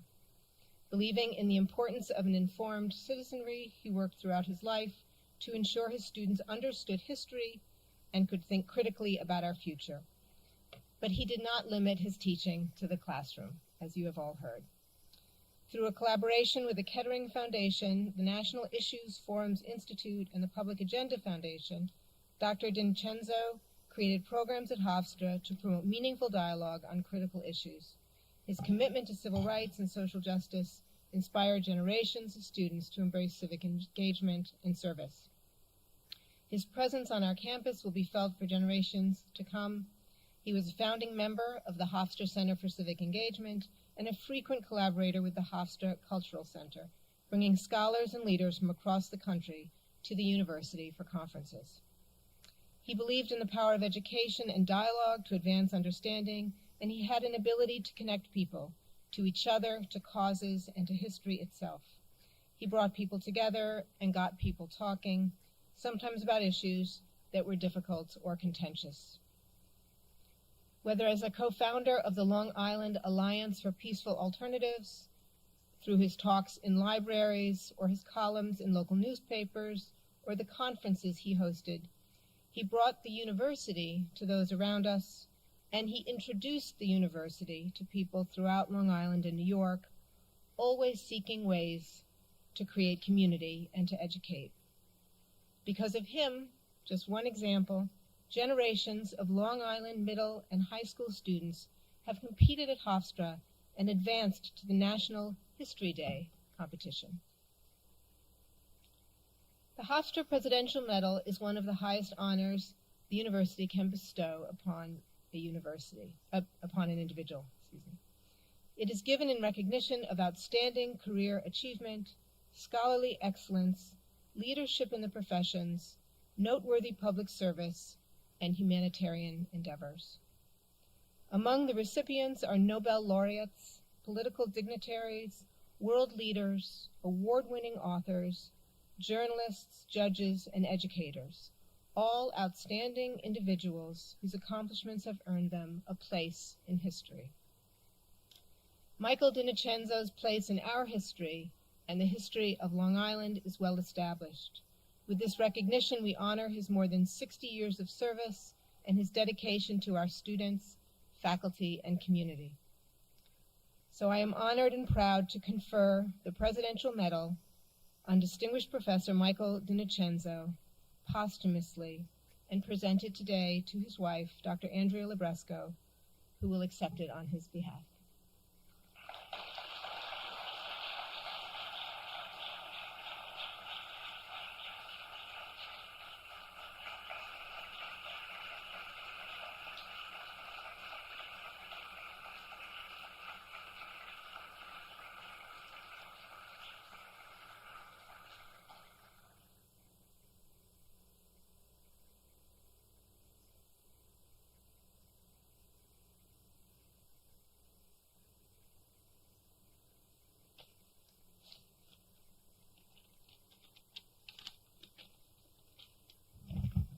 I first met Mike DiNocenzo 45 years ago.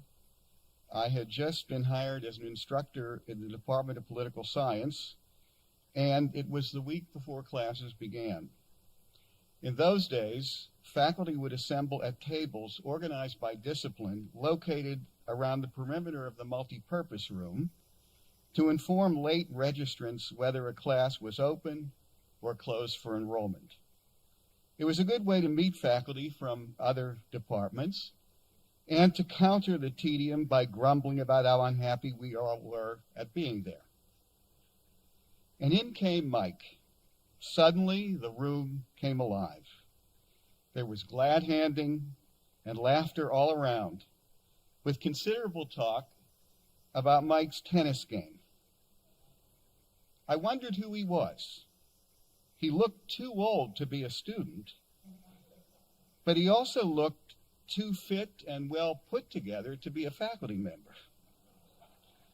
Spotting a face he didn't recognize, Mike, in his characteristically Mike way, came over to introduce himself. And that began what was to become among my longest personal and professional associations at Hofstra.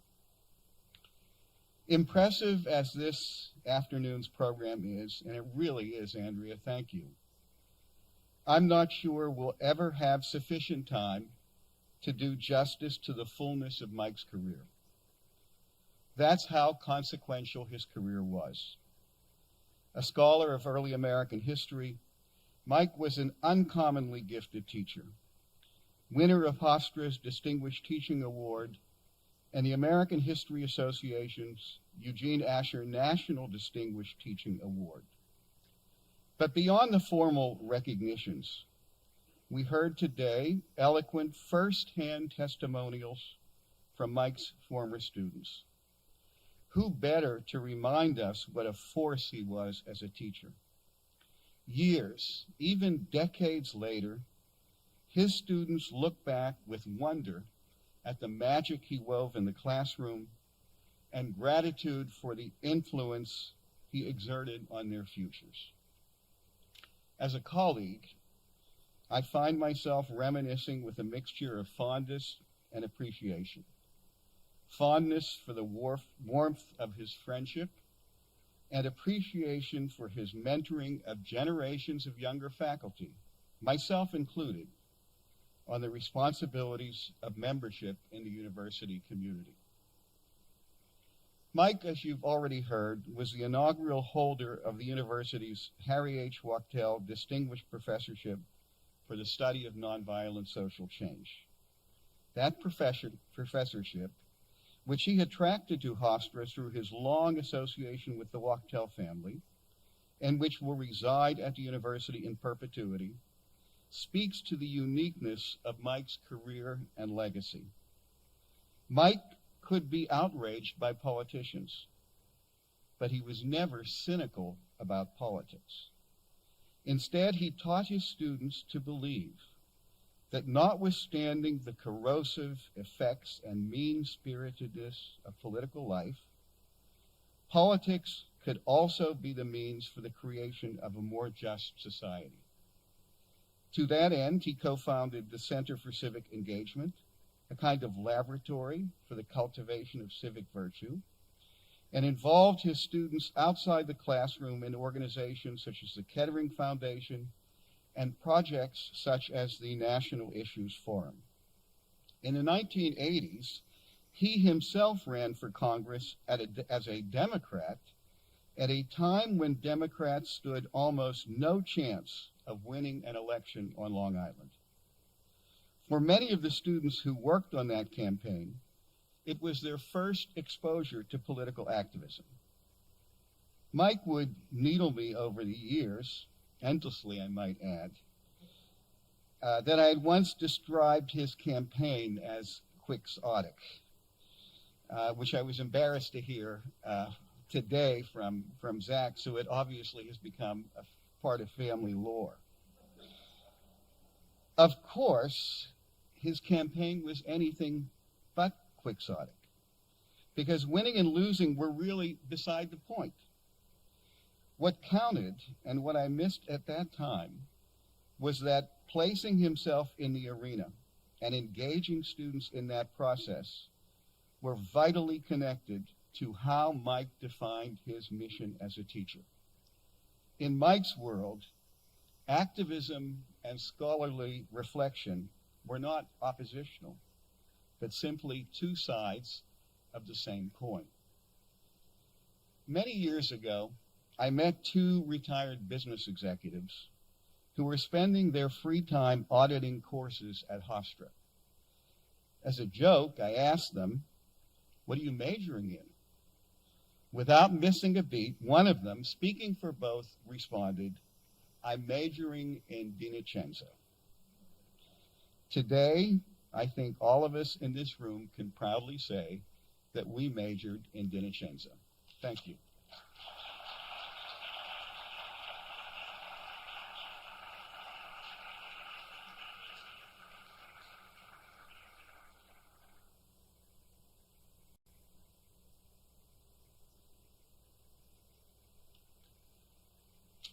One of the privileges of speaking is you get to take your mask off. Now, some of you may not know that for this part of the program, we were asked to limit our remarks to 4 minutes. And I was thinking about this all week, is the DiNicenzo challenge.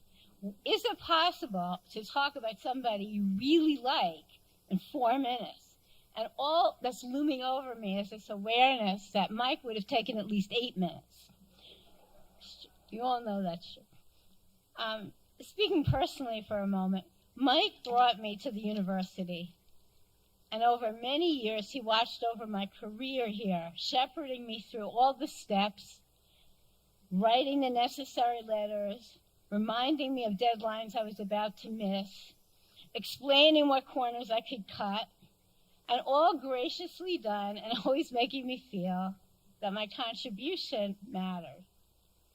Mike chaired the search committee that hired me. So he met me at the Mineola train station before my interview. And truthfully, I was kind of ambivalent about the job at that point.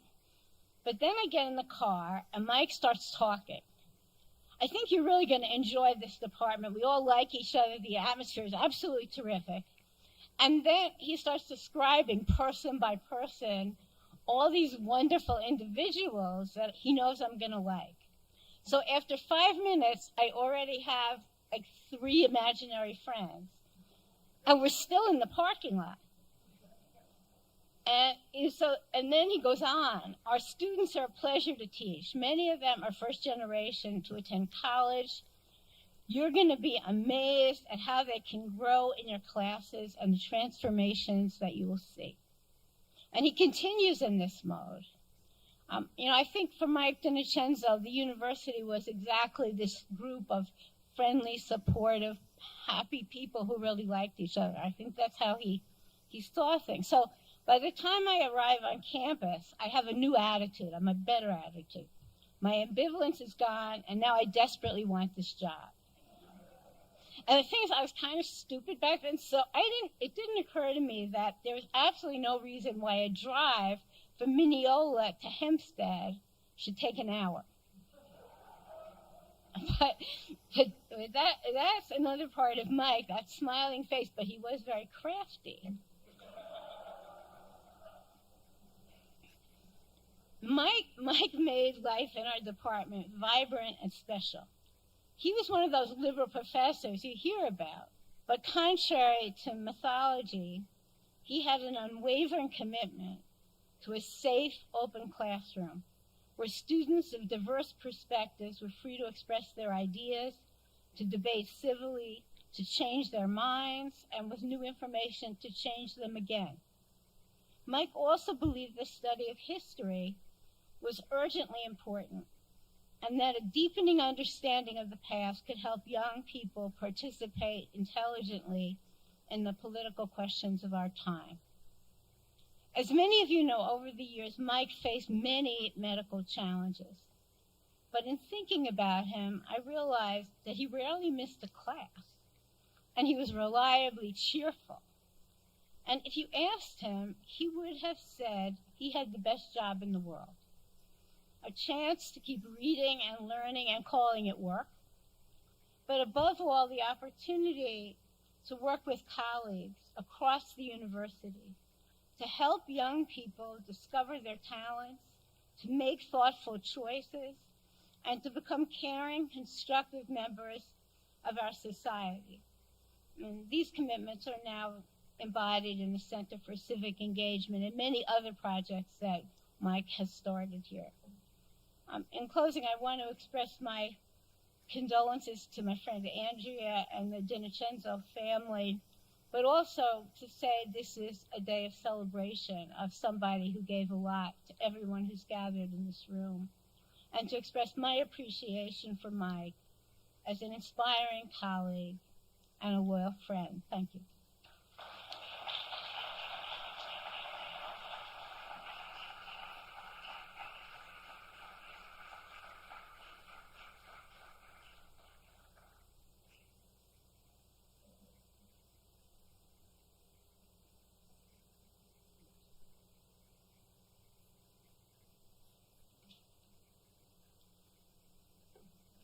Hello. Thank you for one person saying hello. I am Jude. I might know Mike a little differently than many of you. I'm the Director of Cultural and Educational Programming at the East Meadow Library, and I say it that way because some people think a program director does computers, and I don't. I'm going to give you the introduction I had to Mike. I started working at the East Meadow Library almost 19 years ago. And the first day, about 2 weeks into my being there, the first time Mike had a program while I was there, I got up and said to my two colleagues in my office, I'm going to go get a sandwich before the program starts. Do you want anything? And they said, no, you can't move your car. I said, why not? It's Michael DiNocenzo Day. If you move your car and come back, you won't be able to park. So I arrogantly knew that they were absolutely wrong, and I went and got a sandwich, and I came back in less than half an hour. And as I'm approaching the library, I see cars on the lawn. And I thought, there can't be a few cars on the lawn, and there were. And I go into the driveway, and there are cars parked along the driveway, which wasn't so wide. And there, lo and behold, was a packed parking lot, but I saw one spot, and it was the spot I left. So as I drove up to it, 3 people jumped out of a car and made a human chain across the parking spot. And they were going. And so I parked in the strip mall parking lot across the street, way on the other side. Wasn't happy. And I left my lunch in the car. So I went downstairs to the community room where Mike was speaking, and the community room fit 120 people, and we could smush 140 in there, don't tell anybody, but there they were, and they were spilling out the door, and they had already drunk an urn of coffee. And that's the way it was every time Michael spoke before I got there, and for the years following my employment there. It was always packed. I know that everyone here feels that there's a big empty spot in their life now. It's a big space because Michael's life and accomplishments were so big. Michael's accomplishments have been many. We once spoke about what we had chosen to do with our lives while we were at a round table here, and Mike told me that he decided early on to be proactive, to be an activist and an educator, and he was. These choices did not diminish his love and fierce pride for his entire family. He cherished you all, and to his children, his grandchildren, and his great-grandchild, we know a lot about you. People you will never meet know a lot about you. Michael embraced all of his roles with gusto and with passion, and then he shared all that he was, his experience, his knowledge, and his wisdom with all of us. Michael was respected and admired far and wide, locally, nationally, and internationally. He was showered with awards and accolades and honors like the one he got today. Yet, for me, this is not what set him apart. Never satisfied with believing that education must be relegated to the university or classroom, Michael went into the community. He spoke at libraries, religious organizations, rallies. Whenever and wherever he could go, Mike shared his knowledge. Michael was there to be with people, not only with politicians and power brokers, scholars, or traditional students within a classroom setting, but in the community. And people came to listen to him, and he listened to them. Perhaps that's why we miss him so much. He listened. He listened to opposing opinions. He listened to the young. He listened to the disenfranchised. And he never condescended. He never lost his temper or wavered in his belief that everyone is of value. I believe that people cannot be replaced. However, we can move on in our own ways to continue the good works of others. Michael accomplished so much that it may take many of us working together to further his commitment to peace, unity, and education. Perhaps this is Michael's legacy to all of us. He left us his very important work to continue together. Michael, you will never be forgotten, not by me, not by many whose lives you touched. You live on in all that you have accomplished and in all whom you have taught. We miss you deeply. Thank you, Michael. Phone went black. Thank you, Michael, for leaving us so much. Now, Michael, go. Rest in the peace you worked so hard for all of your life.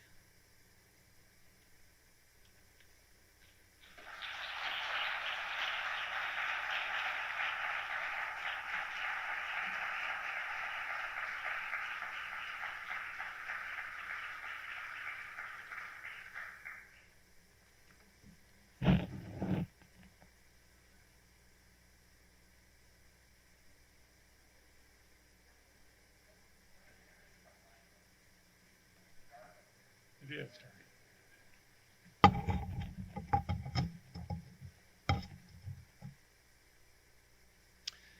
Andrea, Mike's family, President Poser, colleagues, friends. What is the measure of a life well lived? Losing Mike, our dear friend, colleague, and inspiration, compelled me to revisit this essential question, one I am sure that many of us have pondered over the course of our own lifetimes. Each of us may have, will have, and probably should have our own answers to that question, but for me, a few seem especially prominent. Surely to begin with a life well lived entails finding your way to happiness, whatever it is in life that brings one delight, whether it's family or career, playing tennis, or penning a newspaper column. It seems to me that any life well lived must be one that is suffused with great personal joy. Second, I greatly admire those who, through energy, vision, courage, and sheer will, transcend the powerful demographic and cultural expectations and limitations into which we're all born, and who fashion for themselves the life they aspire to lead, not the one preordained for them. Finally, and most significantly, for me, a life well lived is measured by the contribution made to others, by the impact on people's lives, by the degree to which the world is a better place for one's having lived in it. By these measures, and really by any, Mike's life was exceptionally well lived. He was easily one of the most joyous people I ever knew. He lit up any room he was in with his smile and astonishing kinetic energy, telling stories, arms flailing, laughing hard, and beaming in our direction that amazing twinkle he always had in his eyes. Mike also traveled a very long distance on his life's journey, marshaling the power of his own personal, internal nuclear reactor toward willing himself into something far exceeding anything that might have been expected of him at his origins, becoming a man of admirable and copious accomplishments and a beloved figure in multiple communities. Mostly, though, the measure of Mike's life is evident in how much he meant to us and how many of us he touched. A former student wrote recently of the thousands of students Mike profoundly influenced over an exceptionally long and fruitful career. So very true, but I wonder if it wasn't literally tens of thousands. There are so many everywhere.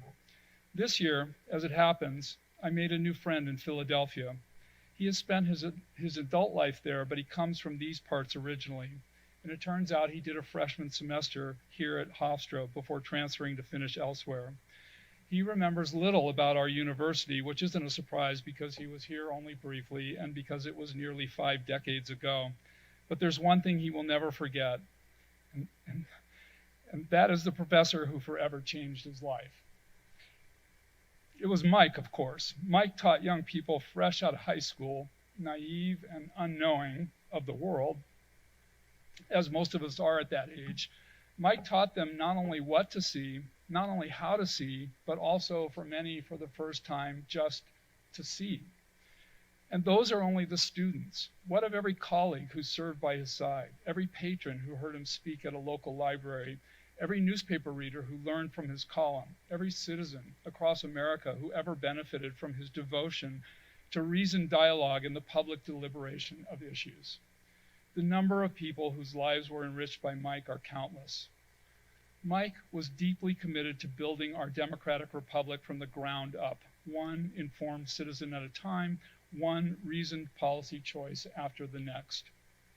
Andrea asked that I read a testimonial to this particular form of Mike's many contributions, a message that comes to us from his favorite venue for making them. It goes like this. I first met Mike DiNocenzo in the early 1980s at a summer public policy institute sponsored by the Kettering Foundation at Miami University in Ohio. Kettering Foundation President Dr. David Matthews knew him before that. Mike has been a friend since our days at Columbia, David said when he heard that Mike had died. I really admire all that he has done in his career. Mike was a founding member of the Hofstra Center for Civic Engagement, and the foundation has worked with the center since the beginning. Democracy and public deliberation were important to him. Mike was an active member of the Kettering Foundation family for some 40 years. He attended Dayton Days meetings regularly and brought his energy and special talents to countless work groups and projects. It was my great good fortune to have spent some of those 40 years working with him. We shared an interest in history, politics, and journalism. In 2008, the Kettering Foundation and National Issues Forum partnered with 12 presidential libraries on a series of forums between Labor Day and Election Day. Mike brought a busload of Hofstra students with him to the forum at the FDR Library in Hyde Park. He was a director of the National Issues Forum Institute from 2012 to 2015. When the Kettering Foundation began to focus on public deliberation in the 1980s, we told each other that we didn't know how we felt about an issue until we talked about it with our friends and neighbors. Many times, I tested my political opinions with Mike. He responded with a history of my concern, then shared his value-based position. A former newspaperman, I was delighted when he began to write a column for the Long Island weeklies. If he hadn't chose Hofstra, I told him, he could have made it big in the newspaper business. Once I became aware of Mike's brilliance, I looked for times when we could be together. When I knew he was coming to the foundation for a meeting, I would call and offer to pick him up at the airport. I had an uninterrupted 30 minutes to interview him and pepper him with questions about politics and current events on the ride from his hotel. I told him many times that if I lived in New York City, I would audit his classes. I'm 2 years his senior, but he was my mentor. He was always positive and supporting. Several years ago, I wrote a book about home rule in Montgomery County, Ohio. Mike's review read as though his field was public administration. I considered myself one of his students and realized why Hofstra students held him in such high regard. The last time I saw Mike was at a memorial service for Kettering Foundation associate Bob Kingston on Long Island. I stayed overnight in Glen Cove so I could have breakfast with Mike before the service. an opportunity for another interview. We talked about scheduling another Glen Cove breakfast, but time ran out. We traded emails until shortly before he died. Mike participated in a Zoom meeting with friends from a bed in the intensive care unit at Winthrop Hospital on Sunday, October 31st. Our next scheduled Zoom meeting was November 21st. Mike almost made it. We set the agenda aside and spent an hour trading stories about him. As the meeting concluded, one of the women said that Mike was in heaven and likely busy in a meeting with Benjamin Franklin. Mike DiNocenzo was a towering figure in my life. I loved him like a brother. I will miss him. So will the Kettering Foundation. The letter is signed by Bob Daly, retired Director of Public Affairs and Communications for the Kettering Foundation. I also had the great good fortune to know Mike, and in several wonderful capacities. Mike and I researched and wrote together. We served on committees and organized together. We read and commented on each other's op-eds. We attended each other's events. We spoke together on panels, both on and off campus, and our friends and family socialized with each other. Maybe my favorite memory of Mike, though, was the hour or two we spent together each week, just jamming and joking about the politics of the day as he became a regular on our WRHU radio show, Political Seance 101. We were a motley collection of assorted goofballs and political junkies, devoted to politics and laughter. Students, former students, faculty, authors promoting books, friends of friends. Mike became an integral part of the group, which he quickly dubbed the Merry Band, and it was our great joy to have him with us. He was undoubtedly the merriest of us all, and I still smile thinking about those times. But I also miss them and Mike's constant good cheer. Some people leave a hole when they go. Mike has left a crater. We won't see the likes of him for a very long time. I miss him very much, and I expect I always will, but I count myself lucky indeed to have known and loved this wonderful man. So bravo, Mike, well done, and thank you for allowing us to bask in the glow of your life, so very well lived indeed.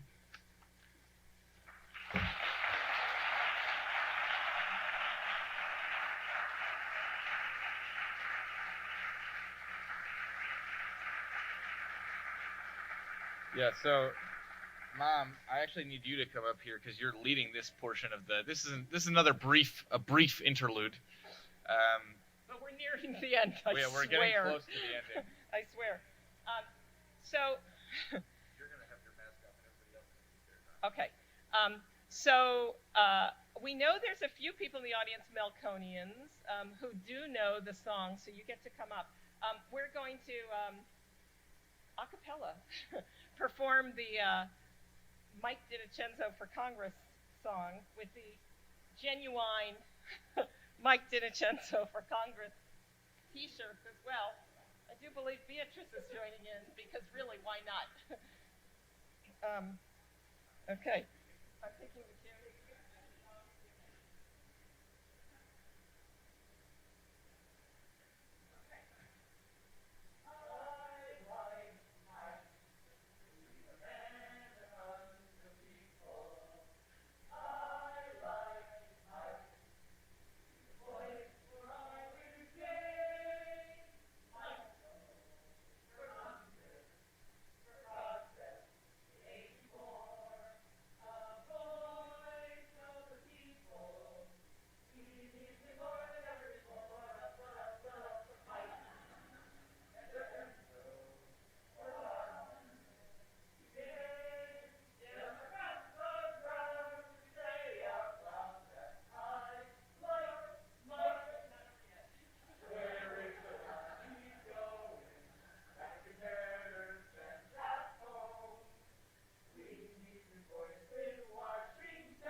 our guys who worked on, our sons who worked on Mike's campaign sing that to us all the time. Mostly Michael, DiNincenzo, for Congress. They never forgot the words. I notice a key campaign person in the audience, John Kamen. Thank you, John.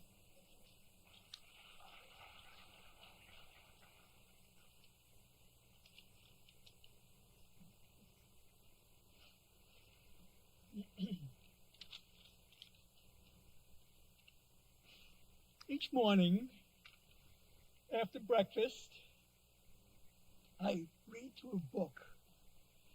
It's called The Calendar of Wisdom, sayings that Leo Tolstoy compiled in his final years. Incidentally, Mike often boasted that he lived longer than Tolstoy, who died at 82. Tolstoy quotes today the Roman Lucius Seneca. The quote is, "The person does not exist to whom you cannot do good." That was my goal.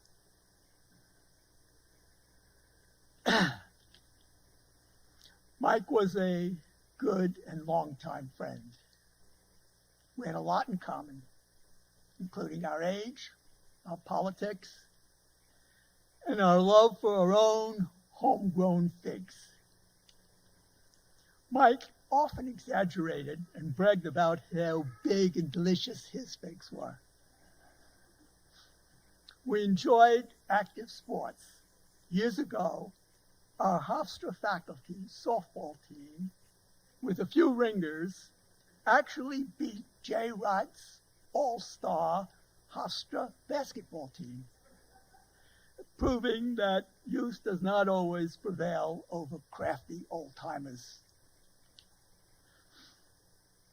As others have said, Mike was driven to make the world a better place. He was a persistent peacemaker and devoted his enormous energy and scholarship towards that end. Mike's was a life well lived. Thank you, Mike, for allowing us to be part of that life. Margaret? We're honored to be here tonight and this evening and this afternoon to celebrate Mike and to celebrate his beautiful, brilliant life. He would start out by saying, "Hello, camarados," and he'd end with cheers. So that's what we should model, I think, today, too. With Andrea, and Mike, we have been a team with so many others for almost 40 years working for a more peaceful world and a world without war. In the 70s and the 80s, Mike and Marty worked together on anti-war and disarmament efforts here on campus and in the Long Island community. In the time of Reagan, as the threat of nuclear war grew and more possible, and the nuclear arms race between the United States and the Soviet Union was at full throttle, Mike and students organized UCAM, United Campuses Against Militarism, here at Hofstra. Mike engaged so many students as part of this national college effort and movement with trips to DC and programs and actions at Hofstra and beyond. Later, Mike and Marty created a new course, War and Peace in the Nuclear Age, that they taught for over a decade. It led the foundation for the current Intro to Peace Studies courses and the Peace Studies minor. Also in the 80s, there were nuclear freeze groups in Uniondale, Hempstead, Rockville Center, Port Washington, Huntington, South Shore Citizens, Merrick Belmore, working alongside Physicians for Social Responsibility in Nassau and Suffolk, in South Country Peace Group, Pax Christi, Great Neck Seine Freeze, War Resistance League, all working together to increase peace awareness and public awareness to stop the arms race and to prevent nuclear war. Then in 1984, Mike launched his congressional campaign to unseat Reverend little editorial comment there, Representative Ray McGrath. I served as deputy campaign manager. What a time. The students, the volunteers, the Long Island community, and peace activists came together to support this extraordinary grassroots campaign that included activists and academics. It's kind of what embodies the spirit of Hofstra too, that synergy. Many people who come to speak here talk about that synergy between, Richard Falk being one of them, of the synergy between academics, what we need to know in order to be able to act. Several folks also formed a PAC at that time to do media and publicity. We lost, but we became a stronger peace community and social justice community here at Hofstra and also on Long Island. The momentum of that campaign, Mike's work on the campus and in the community led to many meetings to decide what we could do together to prevent nuclear war and to make clear to Long Islanders all the costs that building bombs means to our neighborhoods and our communities. And still that continues what that means. So in December of 1985, the Long Island Alliance to Prevent Nuclear War was founded here at Hofstra on the 10th floor of the library. Our mission was to prevent nuclear war with education, with training, with outreach, and advocacy. Sound familiar? To engage and empower students and Long Islanders in shaping U.S. foreign policy and the U.S. role in the world. We did that again with Democracy Fellows that Mike did and the Peace Fellows program here at Hofstra as well. Mike has led so many of these extraordinary efforts with his relentless and tireless enthusiasm, his passion for peace and nonviolence, his ability to make history come alive and be relevant to the current moment, and his sustained commitment to intergenerational deliberative dialogue about the challenges we face all through these years, all up to this moment. Robert J. Lefton, I'm going to use a quote like Mike would have done, and I'm going to paraphrase what he described what he called the nuclear swerve. It's like a movement in physics that's almost imperceptible and neither predictable nor orderly. It's a shift in perception. It's a call to action. Mike was this life force encouraging that shift in so many of us and in so many students and people on Long Island, because he encouraged that shift with more active knowledge and more informed awareness, and it was a call to action. Mike has left us this strong legacy with the founding of the Alliance, with Hofstra Center for Civic Engagement and the Institute for Peace Studies. And yes, the mighty oak has fallen, but the many acorns and seeds he planted grow, and his work and his vision of a world without war continues. So thank you, Mike. Thank you for your brilliant light. And I just would remind you, I know it's in your program, but I'm the closer, so I'm allowed to do this.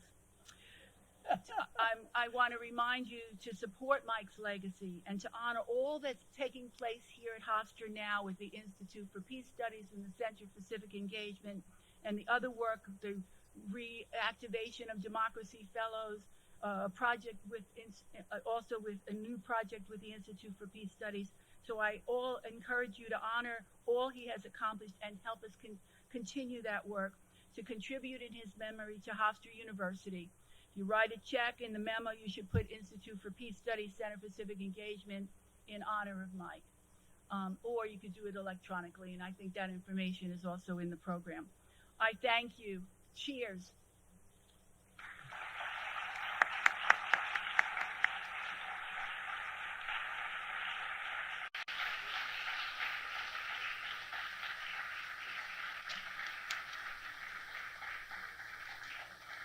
I have a single sheet of paper.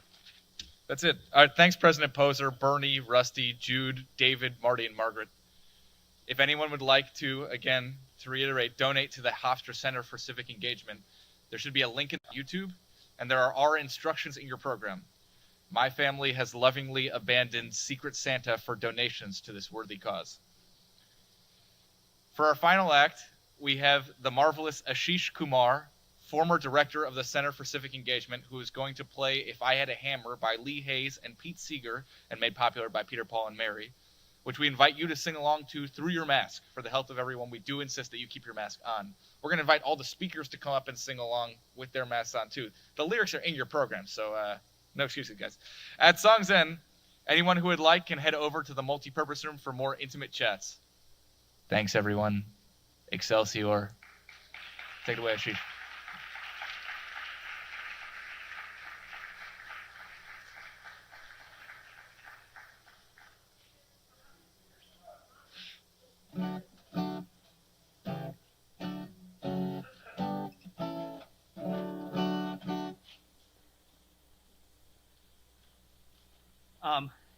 So this is a song, if we are to emulate Mike's legacy of energy, it calls it We Get Up on Our Feet. Make some room in case you want to shimmy or clap. And Andrea chose a song.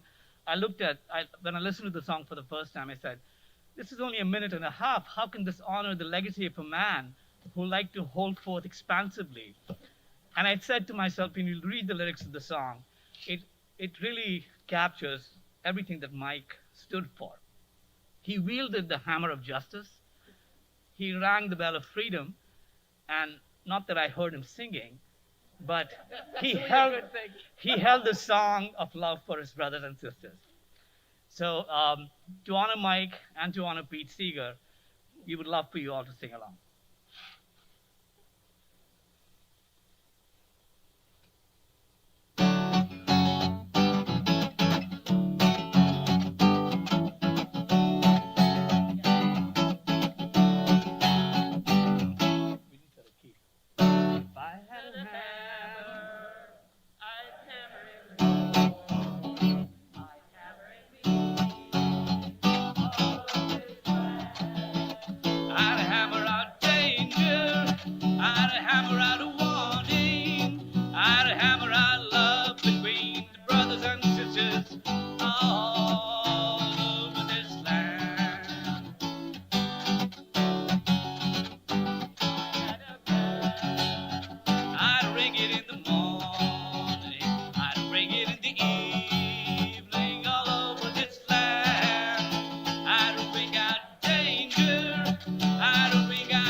And we are now going to recess in the multipurpose room. Thank you, everybody.